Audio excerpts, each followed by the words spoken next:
wildin' out, he be styling out. He be on the culture, yeah, he be bobbing out.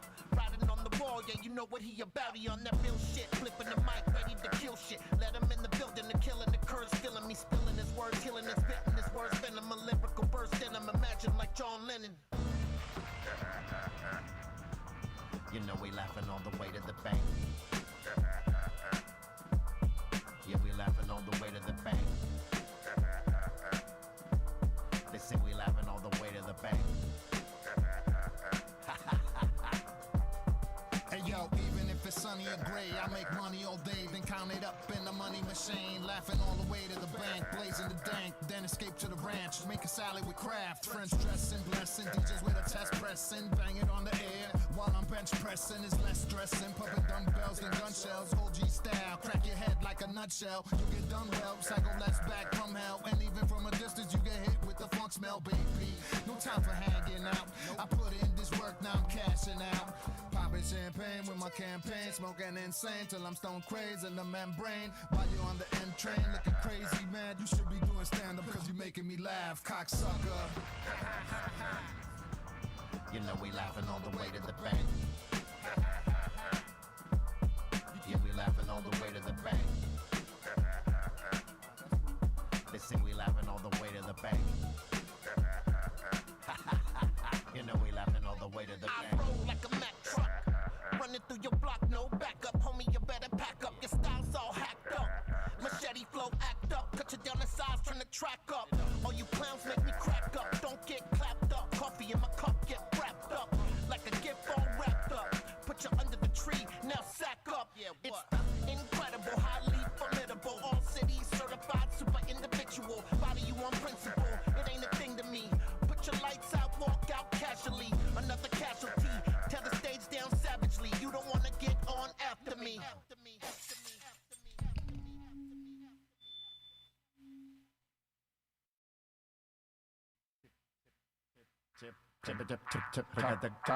She wanna be all up in my little box, man. What the fuck you wanna do? What the fuck you wanna do? Here, kitty, kitty. Oh, you want me to squeeze on your titty? Oh, you like a metal that's a little gritty? On a level that you know we getting litty. You got that kitty looking pretty. Got cats talking shitty in the city. God damn it, it's a pity the committee don't see you like I see you, they sedity. Fuck 'em. Kicking in the door like a biggie. You fall through it like a Lenny and Squiggy. Make a perfect Willie getting jiggy. Watch you drop it on the floor like Iggy. She got that bounce, whoop accounts. And she got it in enormous amounts. Yeah, she like smoking them pounds. She ain't gonna move for an ounce. Put a joint out on a man's face like an ashtray, holy ass day.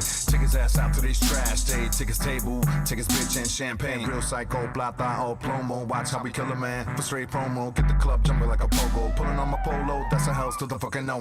Shorty working that pole like a gymnast. Bare ass, everybody bear witness. Body tight on her physical fitness. Hey yo, B, ain't nobody fucking with this. Yes, y'all. Kitty cat. For the freaks who stay up under them sheets, dipping all in that kickin', getting litty. Yes, y'all. Kitty cat. For the freaks who stay up under them sheets, dipping all in that kickin', getting litty. I see that kitty like catnip, and she know how to run it like a backflip. She just so goddamn attractive, make a motherfucker wanna get active. She got that.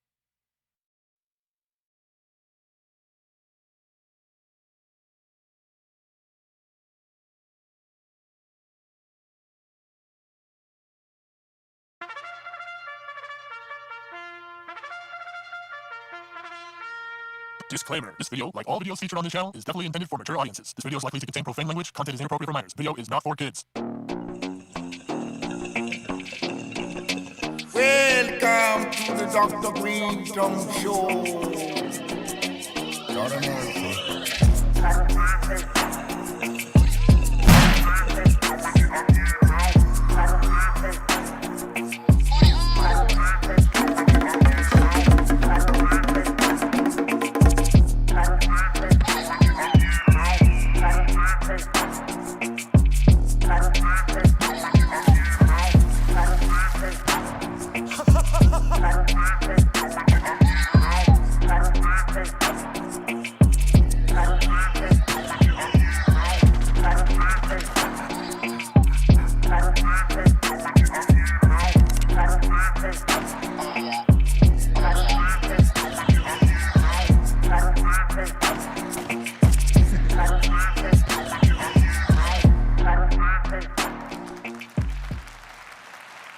Hooty hoo! Welcome to the Dr. Greenthumb Show live on Twitch, Discord, YouTube, X, and the home site, www.brealtv. What it be like? We're at the legend table right now, as you might know. Because, you know, on Tuesdays and Thursdays, it be that way. You know what I'm saying? And all the other days, too. But today, special day, man. We got our special guest in the house. Big Citric Anthony Campos in the building. What up, what up? Word up. We also got my man, the legendary Psycho Leezy in the building. I can't hear that over there.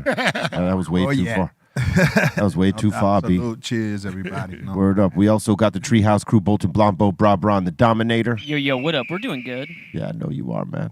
Salute. We got Kaiser Soze in the building. That's right. Hooty hoo. We also got the legendary Everlast in the building. Yes, sir. How Yes. you doing, man? Good to see y'all. Word up. Good to be here. And we also have DJ FM up in the building. What up, everybody? How we doing? Happy Tuesday. Changed up the mask this week, huh, Papa? Yeah, a little bit. A little bit. He wears a mask? Yeah. I just noticed it, too. Because it was a different mask. Man. He wears a mask of a face. That'd be funny if the mask that he wore was his face. You know what I'm saying? You know what I mean? Have you ever Easily thought? doable now. Easily doable. You could do that. Face on a bandana, pretty easy, folded in half, bang. Yeah. And when someone says, "Is that your face?" Oh no, No. It's a mask. So some it's dude, random. just some random dude. You know what I'm saying? Oh man, Do it on the day when you got a nice little shape up on the beard or something, and you never have to shave again. I like that. I like that. that's right. There's ways to change it up. Good to have you up in here, brother. Thank you, man. It's a pleasure to be up in here, bro. You've put down years and years of classic work, you know, and on the King of the Hill, and a lot of people just, you know, they fuck with you because that is a huge show, obviously, and you know, people have grown up to it, people have grown up with it, and they've heard your voice throughout, man. Like, did you ever see that? You know, like, did you ever foresee something like that? Like, people growing up to your shit like that when you first started doing the voiceover work? Nah, man. You know, when I started getting into it, you know, obviously through Mike Judge, man, it was just a thing. Like, I was just, you know, like, just to be a part of that circle, man, with Mike Judge and his people, man. It was just like, I was just like, you know, it was like my dreams were coming true, but at the same time, I was like, man, I don't know, you know, I don't know how real this shit is, man. You know what I'm saying? So I've always just kept it like on some chill shit, man. But I've never looked at it like that, man. But you know, now that I with the new season out, you know, and I go places and I get a lot of love from the fans, you know, and it's crazy, man. I mean, anything Mike Judge does has a cult following, you know. But I mean, I knew the show, you know, it's always been big, but I just didn't realize how deep, you know, that cult following is there for Mike Judge's stuff, man. Did they, when you started doing the work, did they ask you to come in and read, or did you send them something and they heard it and called you in? Well, when I got called for this role of Emilio on the new season, because I had already worked on a couple episodes before in the past with Mike, but it wasn't really a character. So when they called me for this one, it was basically I kind of had to read for it, not read, but like, you know, do a little voice audition for it, where it was just like a couple of liners, and then they wanted me to do it in Spanish as well. They just wanted to know like how fluent my Spanish was, because there's some scenes, especially in the new season, where they do a lot of like Spanish words or sentences of like Hank Hill might be watching a TV show, right? And the other TV show is like some other stuff, and it's usually like my voice in there.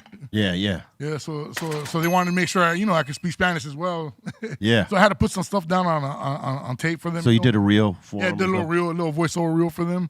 But for the most part, Mike Judge already kind of knew, you know, my voice would go good with the new character with Emilio, you know. So that's awesome, man. Yeah.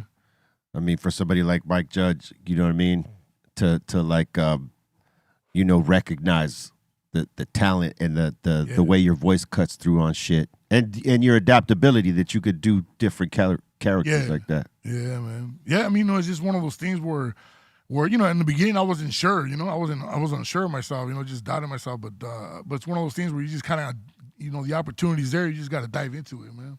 Was the voiceover work like the first passion? Is that what you wanted to do, or did it fall in your lap? No, that kind of I want to say it just kind of fell in my lap because my first passion was, I've always wanted to be into in entertainment business, since I was a kid. So at some point when I was a youngster, like 10, 11 years old, I wanted to get into acting. So I would do little school plays, Yeah. But that's all it was, And my mom, I tell my mom was working long hours. It's just me and my mom. My mom goes, well, I don't know anybody in Hollywood or, who to talk to. I don't know no casting agents or none of that shit, So it's like, so I just kind of left it at that, as the years went by. And I got into music, doing hip hop. Yeah. We had a group called Browntown, back in the day. That's right. And that's kind of like what led to all this as it evolved, little by little. It went from Browntown to Browntown Looters. And then we got a record deal like in 2004, I think, for an all Spanish record with a company out of Mexico. So we did an all Spanish album. And around that time is when I transitioned into doing acting, because the only acting experience I had at that to then was I had maybe been in a movie called El Padrino with Damien Chapa and Tiny Lester Jr. and Emilio Rivera was in there, and it's on YouTube. You can watch it. I think I remember that. Yeah, it's called El Padrino. Yeah. And it was produced by Damien Chapa, the guy that did Miklo from Blood In, Blood Out. Yeah. And so I had I worked on there a couple of days as background, so that was like the only acting experience. And prior to that, we were in back in 1992, we were in the Little Ghetto Boy video with Dr. Dre and Snoop. And that was, we were in the back. We're supposed to be like in the riot scene, like in the prison scene. We're rioting. So that was the only acting skills I had till I got called for the movie called Idiocracy. Yeah, I remember that. Yeah, in 2004. So we're living it right now. Yeah, exactly, man. It's crazy because people that saw that movie, like a lot of my friends when it first came out, like dude, it just snapped for me where I know your face. Yeah, I had a long hair and I was a lot bigger at the time. It was a Secretary of Defense. But even your voice now, I've seen that movie so many times. Oh no shit. Yeah, so that was my first role, man. Up to then I had no like acting experience whatsoever. I never been on audition, none of that stuff. And then I got called in for it, man. And I don't know if you remember back then there was a website called brownpride.com. Yeah. So that's how they found me, the casting department. They found my mug on there, and then they hit up. Matter of fact, Tumex, the homie Tumex. Yeah, Tumex. Yeah, they called him in for a reading for that role too, and for a couple of different characters there. So that's how I was kind of discovered through brownpride.com. They hit up the homie Sal Rojas, and then he related the information, and he goes, "Hey, bro," he goes, "these people are looking for you if you're interested in reading for a Mike Judge movie." And I was like, fuck. At that time, I wasn't even trying to like go into acting because we were getting ready to go on this promo tour that the record label had already all set up for us. And, music was like the number one. Yeah, thing. That was my focus at that point. So it's like I was like, man, I'm not really tripping. I'm trying to be an actor.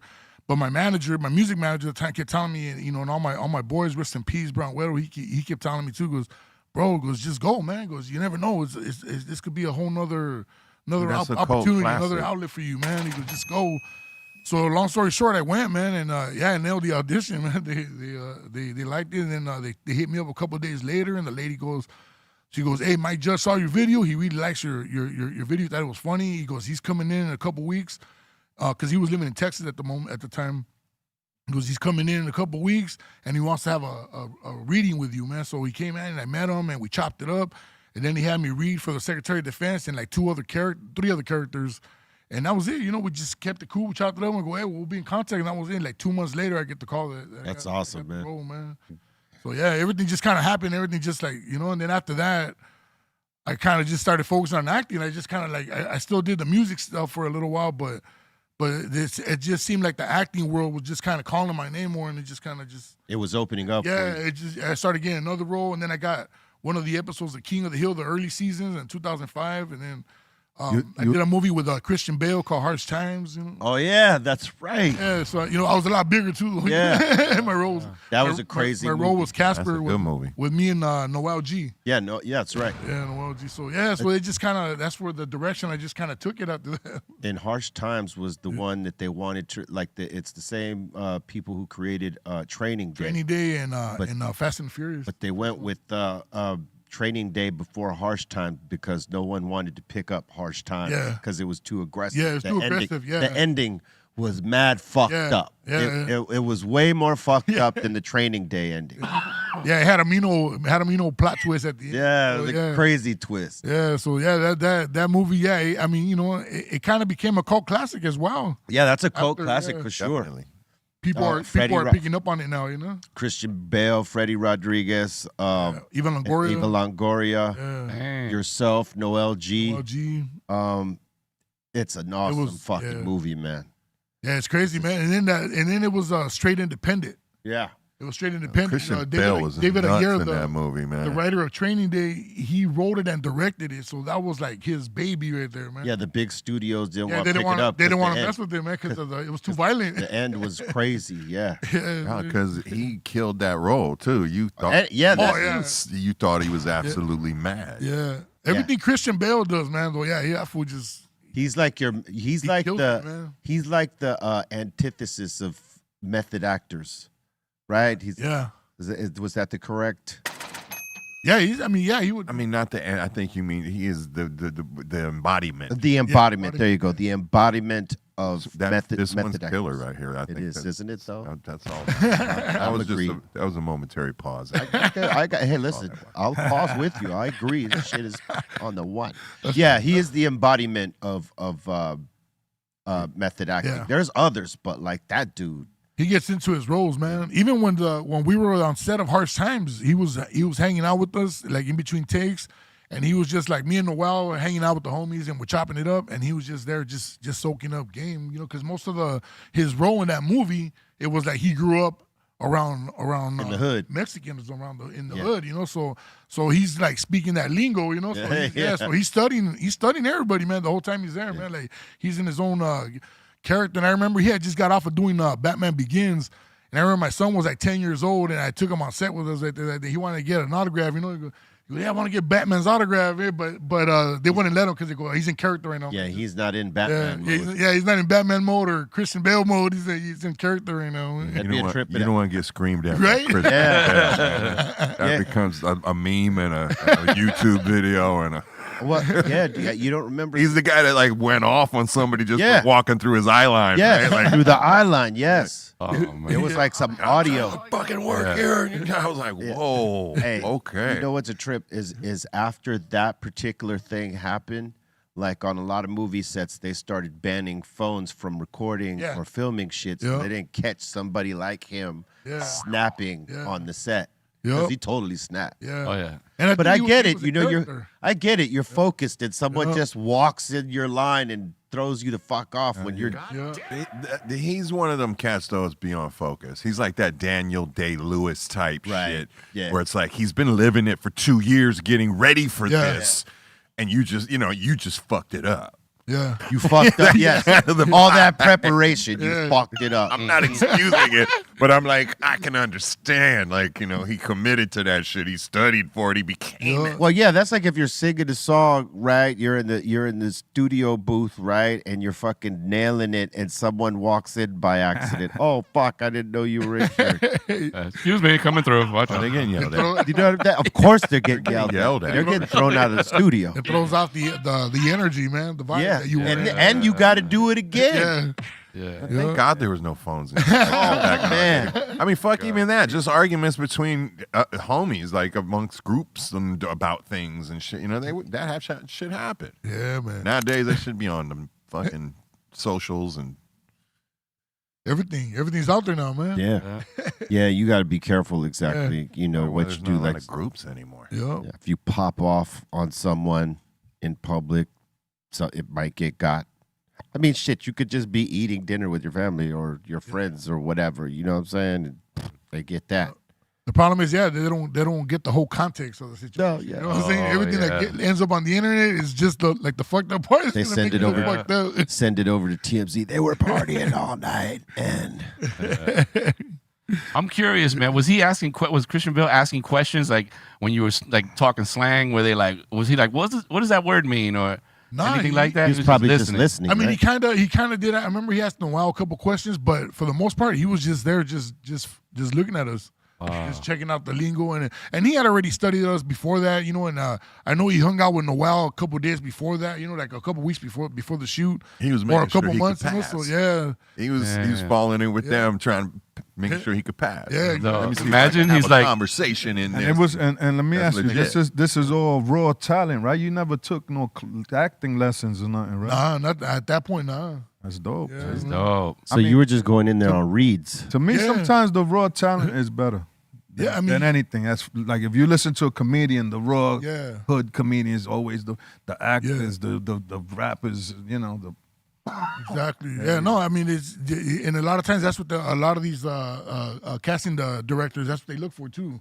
They look for, you know, like raw talent. Natural. They see something in you, and they'll keep fucking with you, man. You know, and they'll keep trying to push you and get you out there more. Yeah. That's dope. Yeah, I would imagine because when they're dealing with people that, like, you know, because they have some years under their belt, it's kind of harder to give them direction because they think they know the direction. But if someone else wrote it and they hear something on it, and they're asking you to, like, flex a certain way, yeah, it's probably easier for the raw talent to adapt to that than to someone who's been doing it for so long and they lean on this particular style and can't cut it. You know what I'm saying? Yeah, similarly, I kind of was going to say that also, like the cat that hasn't been thoroughly trained or anything, like comparatively to me, like playing a guitar, I've never been trained. Right. So I don't know the fucking rules. So they get broke sometimes and you don't care, but it works. Right. Because you're not trained in that way and enslaved to like a certain set of rules, Right. thought patterns or ideas or a style of acting or, you know what I mean? Real. Yeah. So sometimes just not knowing gives you a bravery you don't even know you have. Yeah. Yeah. An upper fucking edge, if you will. You know what I mean? Like, you got nothing to lose. Yeah, exactly. Yeah.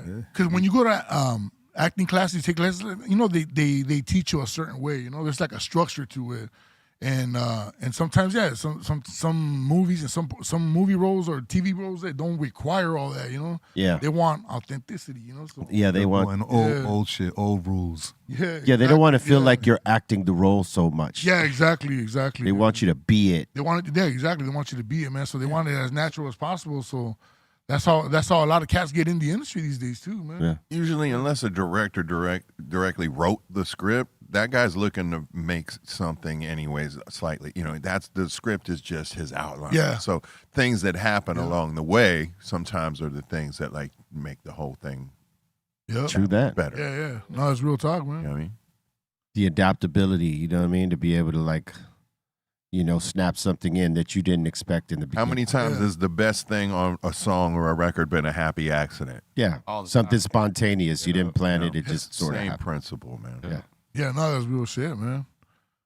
Because I also worked with, I learned like a lot of like comedy timing too through George Lopez. Yeah, salute to George. Yeah, so shout out to George, man. I worked with him on 2 seasons, man, of a show called Lopez that was on TV Land, and I remember that first season, man. It was pretty wild because, you know, there was times when there's certain takes. He would tell me, he goes, all right now we're gonna switch it up from the script. You know, he goes, we're gonna do a little improv. You know, he goes, I'm gonna say this, and then you come in with it, and then from there we'll just write it. And I'm there staring at him like you know, like with a blank stare. He's looking at me like, nah, I don't think you're ready yet, man. Oh, shit. This was like the first couple episodes when we first started shooting it. But by the end of the season, like, you know, I was just following his rhythm, man. You know, that's how they do that one show that's created by Larry David, Curb Your Enthusiasm. Oh yeah, Curb Your Enthusiasm. Yeah, that's all. That show Lopez was kind of like on that level. Yeah, they don't have a script. They have they an don't- idea. They talk about it, and then boom. Really? There you go. I didn't know that. Say, here's point A, here's point Yeah. B. Yeah, we got to get from there to there. That's cool. Let's go. No wonder he's always cracking up. That's funny, dude. That's fucking awesome. I didn't know It's that. also, I think, a key to why the awkwardness at times is so fucking awkward. It's actually awkward. If you're good at improv, going that live. shit is awesome.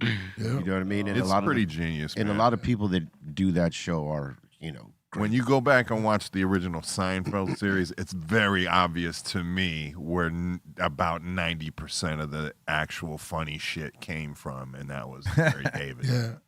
And a lot of times, even when they're scripted, a lot of times they keep the improv takes more than the scripted ones. Yeah. No, I don't think they did script Curb Your Enthusiasm. Because when we were literally, he had an idea for the whole story, but each scene he'd be like, "We got to get from A to B.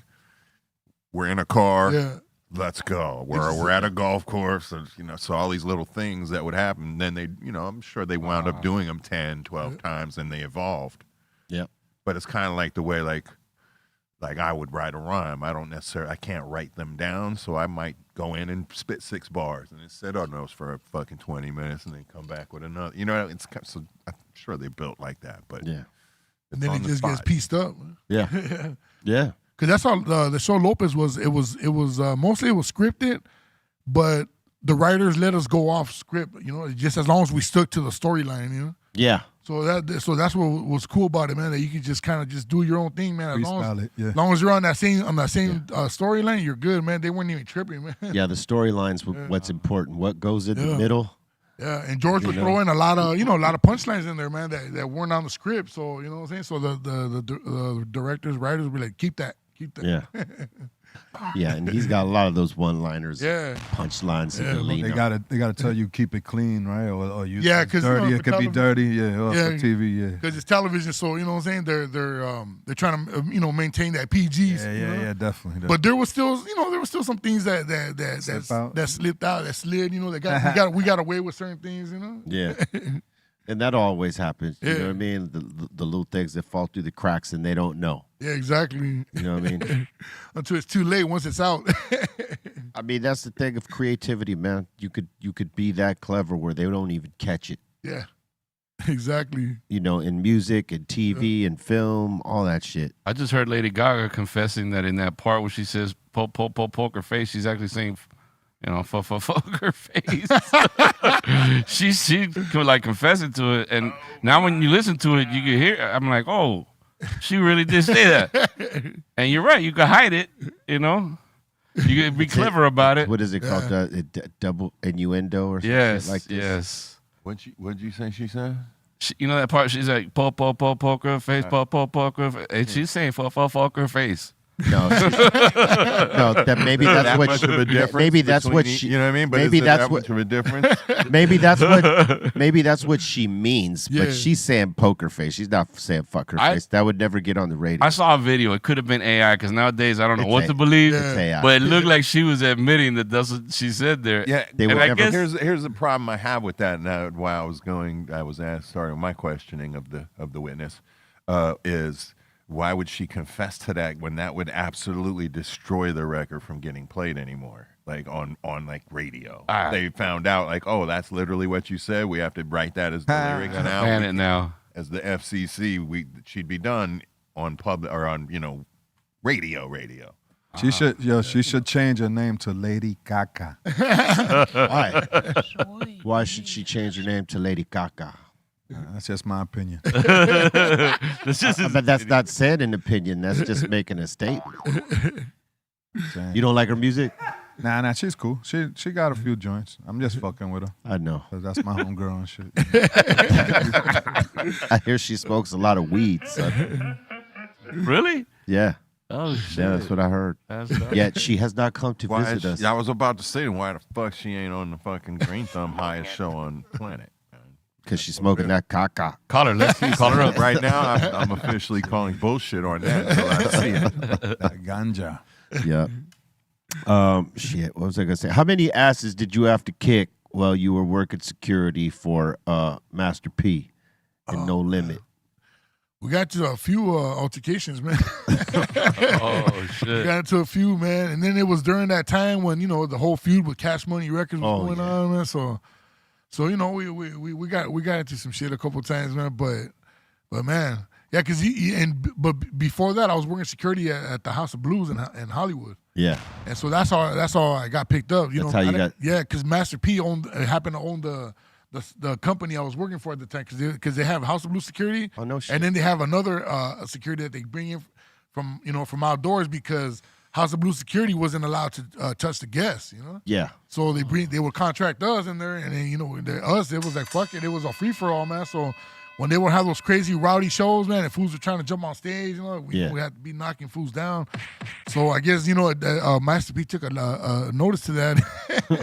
and of course, Kevin, you know, that was my supervisor. That was his right-hand man at the time, man. So you know, so after that, next thing you know, I was on the No Limit Army tour with them. Damn. Yeah, and then one time I remember we were in Detroit. I was a little bit heavier, obviously, you know. Yeah. And I remember one time we were in Detroit, and I was the first one we were in the elevator going down, and there, you know, all kinds of people in the lobby waiting. And we're right there chilling in the elevator as the doors open up. There's all kinds of people right there, and some kid yells like, "Hey, look, it's Kid Frost!" And I had my hat on, you know, and I was a little heavier, you know. Did he tell you to stay body? Nah, it was just the little kid just kept saying. I kept telling him, I go, "Nah, I'm not Frost, man." He go, "Nah, yeah, you are, yeah," because I was the only Mexican rolling with these guys. And I had the hat on. He really thought you were Frost. Yeah. Yeah, this was in Detroit. I was like, damn, this was bumping all the way out here, man. That's crazy. I'm sorry, man. Every time I turn my head and you're talking, I hear electrolytes. This guy will plant scrape. Electrolytes. So iconic, man. Jesus. How long were you running with them as security? I think it was like 2 years. Oh, 2 years? Like 2 years, yeah. So that No Limit Army tour in 90, I think it was 97, 90, I think it was 97. It was that's when Snoop Dogg was signed to No Limit. Yeah. So I had to do a little bit of security for Snoop Dogg a couple of times. Mostly it was Snoop and Master P, you know, like. So, you know, I'd always be the last one on the bus because I was always had to make sure, you know, everybody was on when you know, as soon as the show was over. Yeah. I had to clear everybody out, make sure nobody jumped on stage, me and some other guy, you know, and then get the head count, make sure everybody's on the bus, you know, until we head back to the hotel. And then, you know, so I was always the last one on there, you know. Yeah. Yo, making sure everybody was cool. Could you pass a message to Master P? Tell him we need him on the show. Yeah, man. Yeah, he hasn't been here in a minute. We had him some years back. Like when we first moved in this building, we had him on. Oh, dope. Yeah, he was dope, man. Yeah, man. Yeah, no, real humble dude, man. And I learned a lot of gaming from him too, man. You know, just hanging out with him and, you know, like, just chilling and just soaking up, you know. Soaking up a lot that's of shit, the definition of a hustler. Right? Were you working with him when he was doing this? Let me know because I got to bring in my Master P doll. Were you working with him when he was doing his run with the Charlotte Hornets? He was playing basketball for that little minute. No. By that time, he was already doing. He had his own league. Oh, he had his own. Yeah, he had his own basketball league by then. So we would always go to Long Beach to the college. And we're always there because that's where, you know, they would have a lot of their games and stuff, you know. So, C Murder and Silk the Shocker, you know, they were all playing basketball at the time.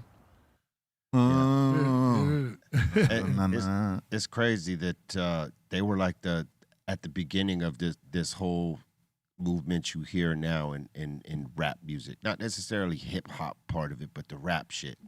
You know what I mean? And like how much influence like No Limit had on the generation that was coming up at that point. Oh, crazy, right? Yeah, they made a huge impact. Man. They made cash money. Yeah, yep.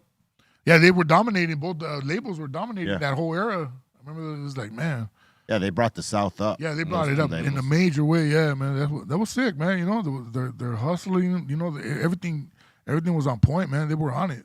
Hell yeah, they were on it, man. Classics. You ever hear from those guys? I haven't talked to them in a minute, man. Do they even know like that you're doing all this cool shit? I don't know, man. To be honest, you know what I'm saying? To be honest, I don't know, bro. They probably don't know. And if they knew, they'd be fucking like stoked for you. Like, oh no shit, you doing this? Oh shit. Because I mean, like it's a big fucking deal. You know what I'm saying? Yeah, man. It's a hell of a run you've had. Yeah, no, I mean it's been a wild journey, man. It's been crazy, man. You know, a lot of ups and downs, but. You know, I just take everything, you know, and just be grateful for everything that we get, you know, man, and I'm just happy to be alive, man. Oh, those are the best journeys, though. Yeah. You know what I'm saying? You crash and burn and then rise up out the ashes. Yeah. Maybe crash and burn a few more times and rise up again. Yeah, exactly. That's the spice of life, you know what I'm saying? I guess that's what keeps it interesting, man. Yeah. You know? I mean, I think if you win all the time, which not everybody does, you get complacent. You start sitting on your hands. You get lazy. Yeah. Well, there's an episode. I think it's an Outer Limits, but I think it's a Twilight Zone. But it's one of those two old kind of weird freaky shows, if you remember. Right. where the premise was like this dude in the beginning, I don't know, he just kind of, we walk in on him, he's a gambler, and then he's gambling and he can't lose. He can't fucking lose, man. And like, just fucking amazing, the most amazing day. But it keeps happening day after day. And then somebody comes and tells him, like, he's like, yo, maybe I want to try. He thinks he's in heaven. Right. And he tells the guy, maybe I want to try hell out for a while. He's like, what are you talking about? He's like, where do you think you are? Yeah. He's like, this is it. This is it. He'll never lose. And then that became his hell. So that became his hell. He can't lose. Yeah. Yeah. You get stuck on the grind, and you just keep going, man. And you got to make the best of it, though. Yeah. I mean, we'd like to win all the time. You know what I mean? But it doesn't work. But it doesn't like work that way, though. Yeah. Yeah. There's got to be a balance to everything, man. Yeah. That's just the way life is, man. Yeah. Man, even if I lose, I win. Right? True that. Because the fact that you're playing. Yeah, I was gonna say just the fact that you're playing and you're doing your thing, man. You're already That's how you gotta winning, think. man. That's how you gotta think. Yeah. Like a lot of people always ask me about like success and all that. Like, oh man, the minute I started doing what I'm doing back in the days, man, I felt like I was already successful because a lot of people don't even try it. Right. Once you try it, and you get into it and you stay with it, Exactly. you're already successful, man. But yeah, most people won't even dare to try it. They just People are fearful of You failing. never know. Yeah. They'll never know if they had a chance. Well, exactly. that's the thing though. Like in anything you do, you can't be afraid to fail because you're gonna learn from the failure to continue on. If you're afraid to fail, you'll never play the game. Therefore, you lost before you even started. There's gonna be failures. You just gotta learn from them and let them make you stronger. Absolutely. I mean, in this rap shit, I told a couple stories like in my first couple times getting on a stage or being in front of a camera, I totally choked and forgot everything I ever knew. Twice, you know what I mean? And I could have crashed and burned there and never got back on the mic and figured, oh, maybe this ain't for me. I better go get a regular job or some shit like this, right? Nah. These are part of the things that build you up if you could get past them. Exactly. That's Yeah, no, real talk. And I've had a lot of homies like that too, man, that we started off together and not even halfway in the journey, man, like a quarter of the journey, like, I'm quitting, man. This ain't, for me. This shit ain't going nowhere and, and stuff like that. I was like, well, I mean, it is what it is, you got to do what you got to do, but I'm going to continue to do what I'm doing, man, just, see what happens. You got to shoot your shots. I was going to say sometimes it depends on who's around you, too. Yeah. That, too. Yeah, I mean, some people will distract you. It could be a relationship. It could be a friend. It could be, Yeah. Any substance, sort of whatever. What were we going to say? There was a show. You'll be able to bear witness. House Pain had a hit record already. Yep. We came back. It was going to be our first L.A. jump off, like since the record hit. we were on support for the Ramones. Oh, shit. For 2 nights at the Hollywood Palladium. We're stoked. This is going to be crazy. My mom's there. We go out on the stage, and it's in their audience. It's nothing but punk rock, black hair, and black T-shirts. Leather and shit. All that. Jackets on, right. DJ, jigga, jigga, jigga, boom. Whole fucking place took me off. I was like, what the fuck just happened? We went out, did a couple songs. Meanwhile, Big Real's there to do a song with us. We get 2 songs in. I go over to the side of the stage, and I say, dude, don't even sweat that shit. Dude, don't bother. He's like, fuck that. Grabs him. I was going to quit the whole shit. I was like, I'm done. I was like, we're about to walk off stage. He was like, fuck that shit. Let's go. I was like, word? Went out there and did the fucking song. Then we did like 25 more minutes on purpose. Like, fuck y'all, then. But my point being is saying, sometimes the turn of the tide is not you. It's your people. Yeah. Kind of gave a little pushback. No, fuck that. Let's go. Yeah. Fuck these motherfuckers. Yeah. They're wrong. That's awesome. And listen, and this is here. Let me give you background on that. It's like one of those things where the Ramones had 2 shows, right? They had sold out the first one. the second one needed help. They added House of Pain onto the first and second one, but they didn't necessarily have to promote House of Pain for that first one because it was already sold out. The second one, House of Pain got promoted on that. Okay. So on the second night, it was a whole different fucking story because then the hip hop fans came out and blew that place the fuck up. Well, the funny story getting up to that was after this show, we walked off stage. I walked off stage like I quit. My mom was there and watched me get booed for 35 minutes. Oh, shit. I was like, fuck that. I only lived blocks from there in Hollywood at the time. And we're supposed to play the next day. So noon comes around, 1 o'clock. It's supposed to be sound check. Our manager at the time, Amanda, starts blowing up my phone. Where are you at? Oh, what? You think I'm coming back there to do this again? I was like, it's the same thing. It's going to be, she's like, it ain't going to be the same thing tonight. I promise you, it ain't going to be the same thing. I was like, well, fuck that, whatever. All right, good luck. I'm not coming. I think he called me once. I was like, B, I appreciate last night, dude, but I don't think I'm coming. This manager goes and gets my mom, brings her to the fucking show and has her call from the fucking venue, like, where you at, baby? I was like, yo, I'm at home. Like, I'm at the show. You go on in 30 minutes. I was like, what do you mean you're at the show? And then Amanda picks up the phone. She's like, your mom said you need to come here right She now. mafia bossed you. Damn. She went and got your mom. Somebody just, and that's the only reason I showed up and found out what he was saying. Amanda was gangster. Damn. But the second night was, it was the complete opposite. And not only that, I found out what big fans of ours the Ramones were. Yeah. They were fans. Dope, after we left and they came on that night that we got booed, they gave their fans shit. Yeah. And because the next night their people were like, we're so sorry. And I was like, man, it's all good. A loss ain't nothing but a loss. But it was I could never, ever hear worse booing than I heard that night. It was pretty bad, I'll say. It could never faze me now. That's the thing. It's like, no, you can't fuck with me. It could be 100,000 people now. It won't feel like that night. No. I was side stage That was like absolute murderous hatred. Yeah. For what we were doing. Listen, What were you thinking? I was there and he's not exaggerating. I was there like, oh my God. Ouch. This is pretty aggressive. Oh, damn. And hey, you finished the set. You did what you were supposed to do in spite of, and fuck that crowd for not receiving it. But you know what? The next night you blew it the fuck up. Because I was there both that nights. night, though, but Jump Around almost made it worse. It was almost like, all right, by the time we get to Jump Around, they're going to recognize why we're here, even if they don't know any of these other songs. But hey, listen, that's when, like, it's hard. Listen, it's here in LA. But the problem is this. It's what I said in the first place, that's right? believable. Hold on.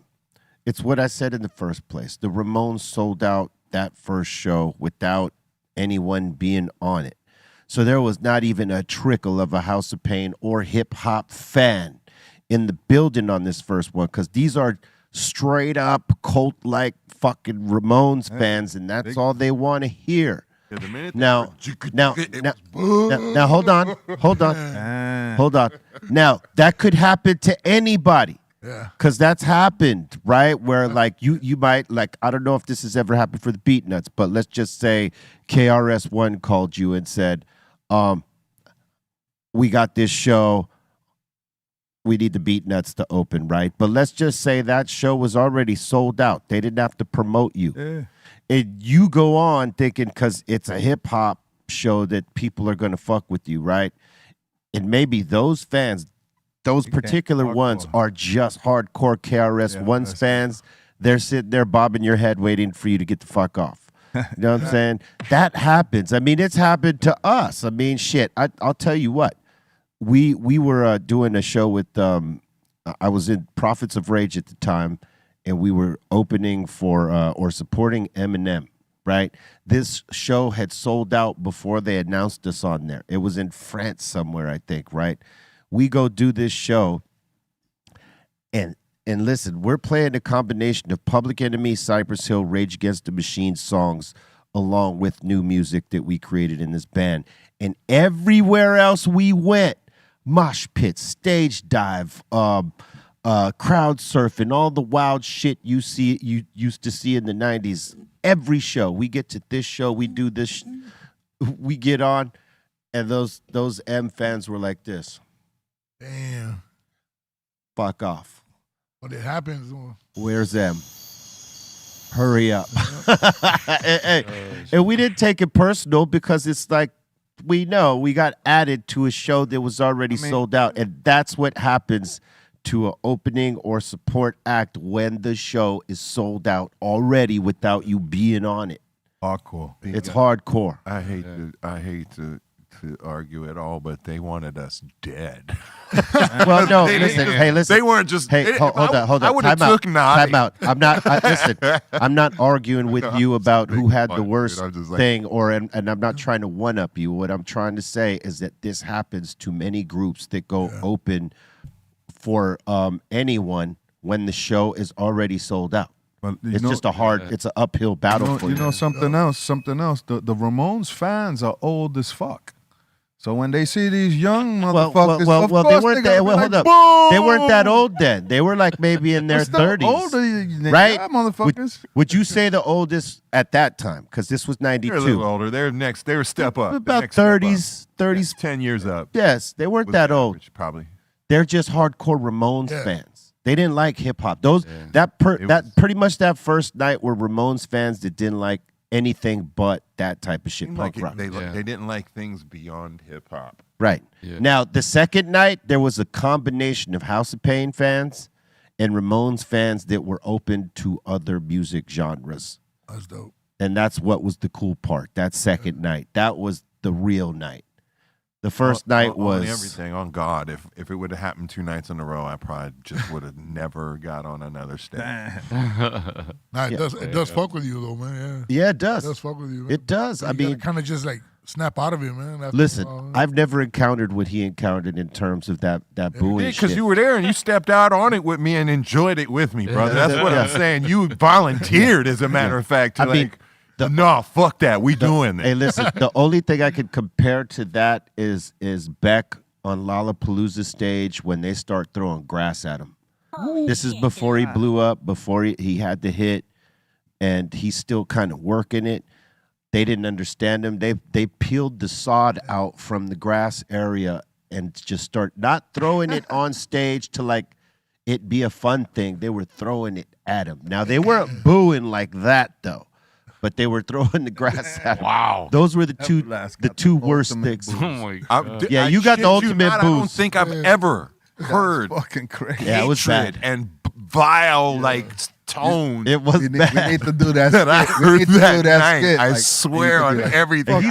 I'm 56 years old. I've been booed a couple times since, man. But it's like, man, try harder. Hey, listen, I've heard worse. He's not exaggerating because I was there and it was pretty fucking bad.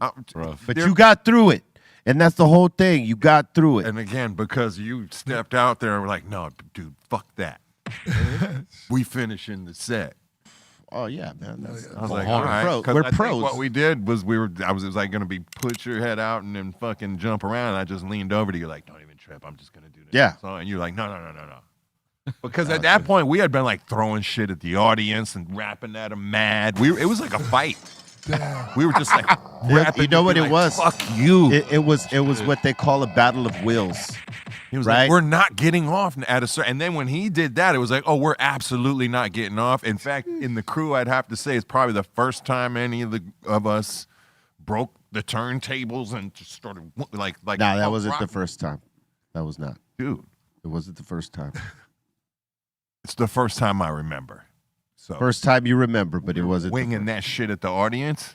Oh, winging it at the audience? Oh, that's what I'm talking about. That's a different story. I'm talking about we broke the fucking turntables to pieces into the crowd. Yeah. Certain members of the crew jumped into the crowd and fought people. I'll tell you what was a wild one was the time in Ireland or Scotland. No, it was no. Hold. It was in the UK. It was in Manchester.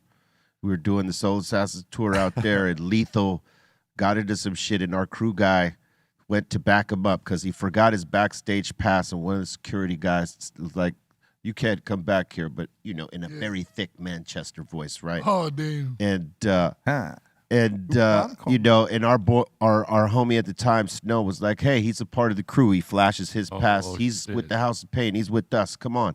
No. He's not fucking going nowhere. Damn. Whatever, all that shit, right? And so they square up.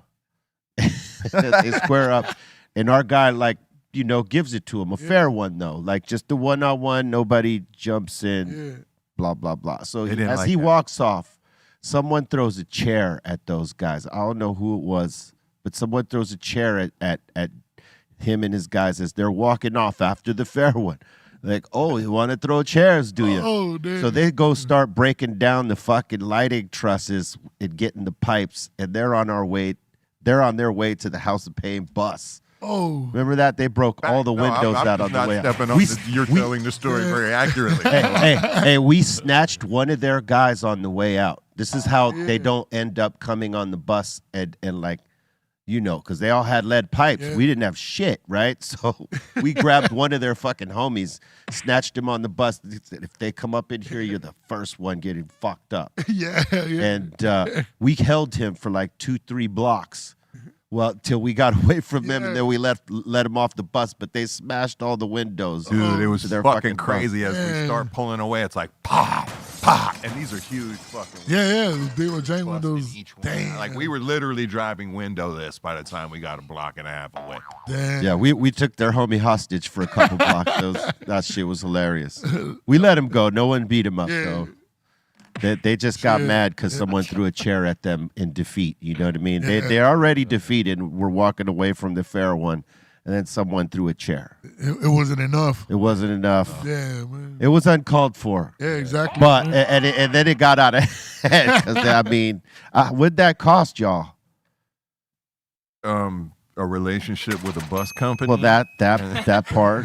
I don't know the what relationship with a bus. He probably hit us for 40-50 grand. I'm gonna say about 25 to 30 racks for those windows in pounds, though. So back then, in pounds, 45, 50 grand. That was dollars. That was an expensive fight right there, boy. That was an It wasn't even a fight. Our guy won, man. Yeah. Well, yeah. I know who did the other thing too, but I'm not gonna say. Well, you don't have to bust him out, Yeah, but I'm just saying, like, it was God damn it. It was unneeded, and it cost y'all money for that. You know what I'm saying? That was. And I'll just say one thing: they got the right camp as far as whose bus, as far as who retribution that should have been dealt out. Our bus was gone. Those guys weren't necessarily wrong. Yeah, they weren't wrong. They that was the part. They weren't wrong.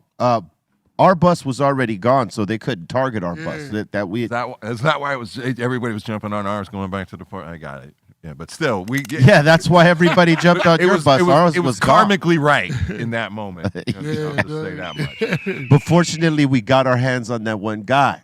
Because the karma would have been much worse had he not been on the bus. Yeah, exactly, man. Yeah. So DJ Lethal throwing chairs? Probably. I don't know. I didn't see. I was facing them when I saw the chair go over, so I don't know who threw it. I didn't turn back to see who the guilty party was. I just saw quickly how they went for the scaffolding and all the shit that they could break apart. Man. Like, get to the bus. I thought we were gone, though. I thought we were out, and then it was like pop, pop, pop, pop, pop. Went off. No, because the bus driver got scared, and we had to forcefully tell him to start fucking rolling. Yeah, roll out, man. Get the hell out of here, man. It almost felt like gun-like it the first couple, like bap, bap, bap, because the windows just went. Damn, dude. Yeah, salute to those security guys out there. Whoever's still alive from that time, much love. That Y'all was weren't wrong. Funnest night ever, and you weren't wrong. We apologize for our dumbass. But our little guy still got your big guy. Yeah, our little guy got the big guy. That is the truth. Because our guy was he was all about maybe 5'6", right? About 5'6" with big old Mike Tyson legs, and but that dude's a legend, bro. Yeah. Like our homie.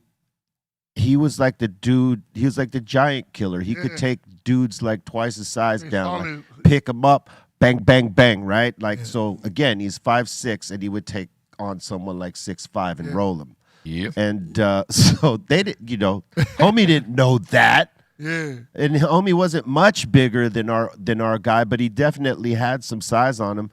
and our homie rolled his ass up, fair and square, boom, hand style, and then dumped him on the back, and then he let him go. And homie took his little beat down. He took the punches. And it was just, in defeat, that chair came over, and that, that was like the slap in the face. So they weren't going to take that in their own city. Yeah, exactly. Not in their own city. A fair one they could take. Yeah. The disrespect, they were not going to take it. And I don't blame you. Yeah. You know what I'm saying? I never blamed him. And Wasn't my bus, but I'm saying. And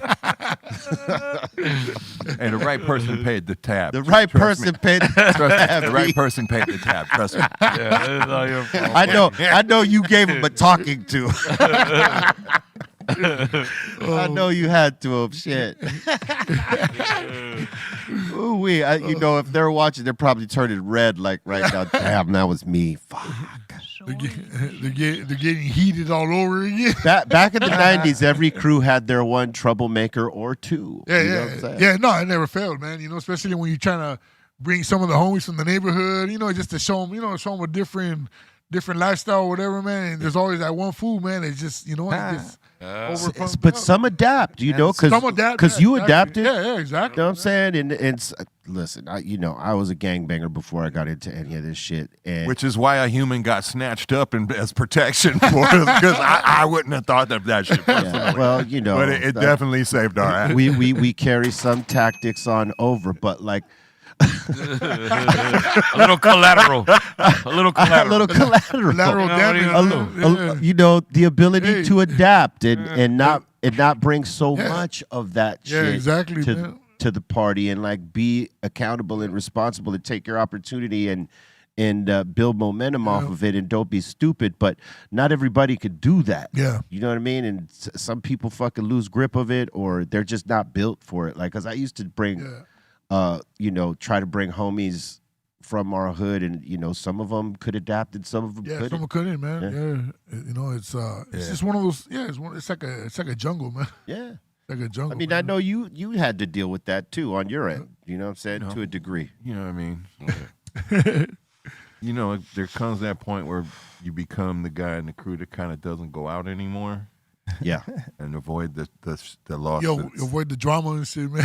See, that was me. Hey, listen, I bought way too many cars over like slapping or punching somebody. Hey, look, that's a youngster. This is why, in early days, that I wasn't out all the time on tour with the squad. I'll testify that you saved yourself of several that you know why? Because I had a gang profile on my shit. I had a gang profile on my shit. So anything that happens, I'm the first one getting tapped. So they're gonna come looking for you right away. At least that's what my mentality was. So my shit was like, well, if I'm nowhere to be found, I'm good. And so I just, stood away from when the big group would go out, because I knew we had a bunch of wild motherfuckers and that someone was getting beat up on a night-to-night basis. There was going to be a party afterwards. It was coming right to where he was at with all of us. Oh, man. Oh, yeah. Wild times. The good old days, man. Yep. It's National Great American Pot Pie Day. There's an American pot pie. Yeah. An American pie. Okay, it's the little ones, those little shitty itty bitty ones. Mm-hmm. But they're delicious. Yeah, I was gonna say, man, those motherfuckers are bomb, man. They'll carry you through. You know what I'm saying? They look like shit, but they're good though, man. Bring it. It's like a cupcake pot pie. Yeah. You just got to pop it out that stupid little tin. You know what I'm saying? Yeah. I mean, they're just like being silly with a fork on that plate. Right. Yeah. They're key. These little pot pies are key, man. Yeah. Yeah. I fuck with them. Yeah. The way Swanson used to make a lot of those, right? Yes, sir. Fuck Swanson. Yeah. Wow. Yeah, we all know about Swanson up in this motherfucker. Mm-hmm. This is the table. Pop those motherfuckers in the oven. Yup. Man. You're good, man. That's right. You're having dinner a few minutes later, man. Yep. It's also National Checkers Day, B. Checkers. The ones the ones that can't play chess.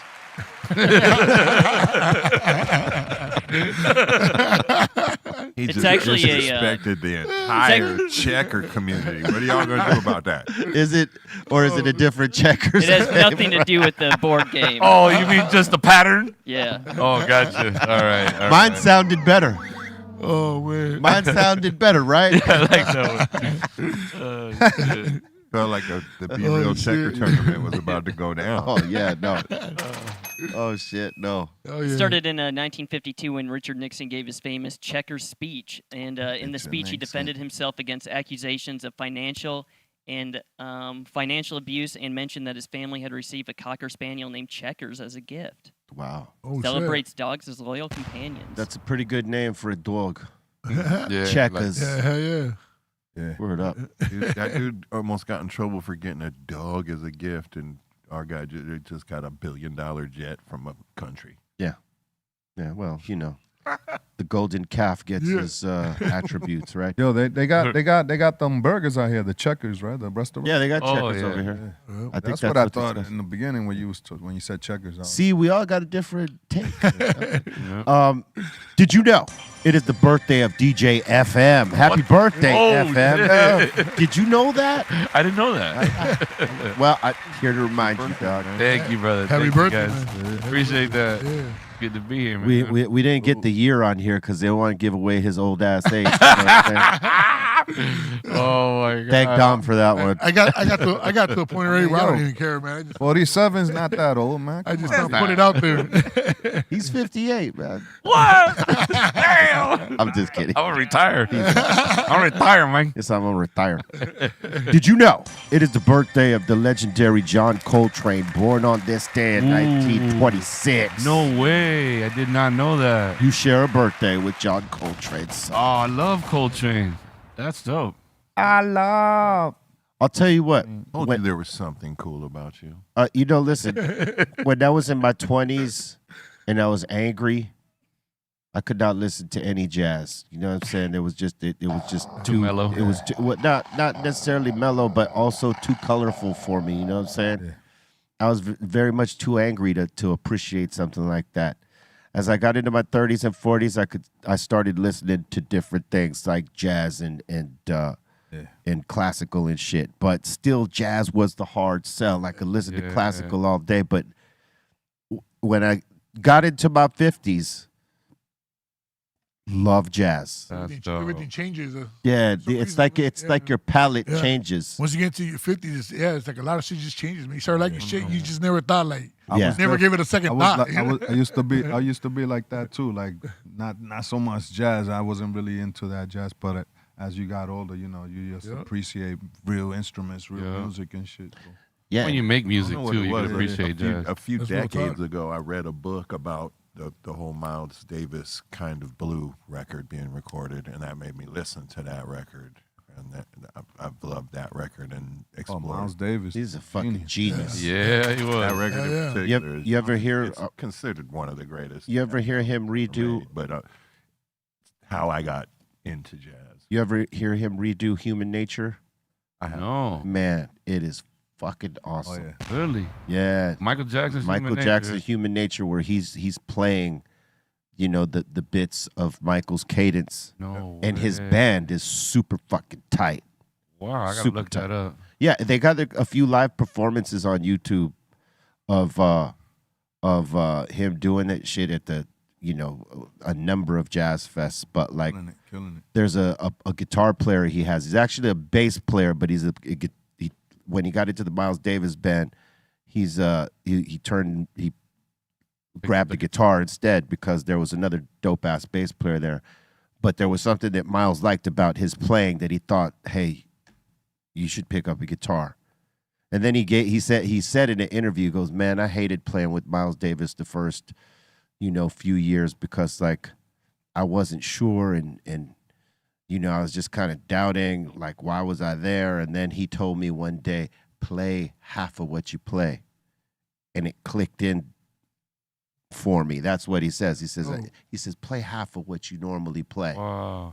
And he processed that and started playing like that. And this was like towards the end before Miles died. And he was like, those were the best times. Like the first couple years were the worst. And then when he gave him that little bit of advice, like it was almost as if to say you're overplaying. Yes. Play half the shit. You're really dope. Play half of it. And you could see it when you see this performance. This motherfucker's like right in pocket with Miles. Like It's pretty dope. Also frees up capacity for thought because you're not busy trying to fill every space. Right. Yeah. Letting it So you breathe. think a little bit more. Yeah. And instead of those two pieces you would have played, that you got half a time now to think about which one's better. Perhaps. You know what I mean? Yeah. So you start making better choices. Yeah. You know, that's they call. I think his name is the nickname they had for him was Foley, Foley, and he played funk. He played a lot of different styles. He had his own band too. But like when Miles called him, he went to that band and he played that guitar. And what he was saying was that like before he joined that band, that he was trying to play the guitar. I'm trying to figure out how to play his bass like guitar. Oh. You know what I mean? Like finding the places that he could make it sound like a guitar and shit like that. And then Miles called him and said, "Now you're gonna play guitar." Let's cut to the chase. Let's cut to the chase. You're dope on the bass, but I need you to swing that guitar. And that's the thing. There's some people that just right away they know. You know, like they can spot your talent. Yeah, Right it's when they have just like you wanted to like get into the rapping shit, and like the acting came out of nowhere. You didn't even think about it. Yeah, exactly. Yeah, no, after that I just kept going with it. Kept going with I felt like this was a better avenue for me. Yeah. Than the music, you know, like the music was cool, but it just wasn't doing what I was trying to do really with it, you know. Yo, I got to shout out Vincent. That's his nephew, Miles Davis' nephew. Oh, dope. Salute. Got to get you on the show too, B. I know you got some good stories. Yeah, that sparked off from John Coltrane. Did you know it is also the birthday of the late, great Ray Charles, born on this day in 1930? Damn, FM. That's awesome. See, I told you there was some cool things about you. You know, you sharing all these birthdays with these great peoples, man. Well, you should hear my beats. Ray Charles Shameless says, plug. I see you. And did you know you also share a birthday with the great Julio Iglesias? Yeah, that one I did know. Born on this day in 1943. That one I did know because my mom's a big old fan. To all the ladies. Hell yeah. To all the ladies, I love you. He got some samples. Him and Willie Nelson. I mean, what a duo, right? Dude, this guy sang in like 8 languages, bro. Yeah. You know what I mean? This dude was making money everywhere. Yeah, Julio ain't no fucking joke, bro. Yeah. Did you know it is also the birthday of one Bruce Springsteen, born on this day in 1949? Wow. The boss. Hold up. The boss. Wow. Man, dude. We're going to skip this next one and go into the fact that, did you know, Lazy Bone of Bone Thugs and Harmony, born on this day in 1975. Yeah. Oh shit. That's right. Salute. All your parents were fucking at the same time. Yeah, kind of. That's kind of fucking cool. Different decades of fucking at the same time. Did you know, in 2003, Outkast dropped Speaker Box, The Love Below. They weren't fucking, but they dropped one like they were. Parents might have been fucking to that. Well, this was like this was birthed just like FM and the rest of these people on this day. You know what I'm saying? That's what happens. And did you know, Classic. in 2019, Robert Hunter, lyricist for the Grateful Dead, passed away. Rest in peace, Robert. Oh, man, rest in peace. I didn't really listen to too many of them lyrics, but you know, hey, great work. Fuck yeah. Grateful Dead? Yeah? Oh yeah. I smoked my first apple bowl or whatever. You know how you carve a little Yeah, the hole? old school. The old school apple thing with one of these dudes. I'm not sure which one, but I was on tour with Psycho Realm and one of them. That's somebody when, just- that's when you fiending for. That's when Bobo would You say, gotta smoke. that's when Bobo would say, Fisher Price, my first bong. Yeah. You know what I'm saying? Either that or a aluminum can, right? Yeah. Make hole punch holes in the aluminum can. Get the spoon. Dang. Word up. All right. Salute to all y'all watching right now. Much love to you. We're about to open up the doors to the Insane Asylum. That means, y'all, if you got a comment, question, shout out, suggestion, we are here for it. But do us the favor and smash that like right now and subscribe. Tell your friends about us. Tell them to share the show out. You know, bring in more folks to the community. You know what I'm saying? And we're here with Anthony Campos, Big Citric up in here. Yeah. You know, let's open up those doors. Oh yeah.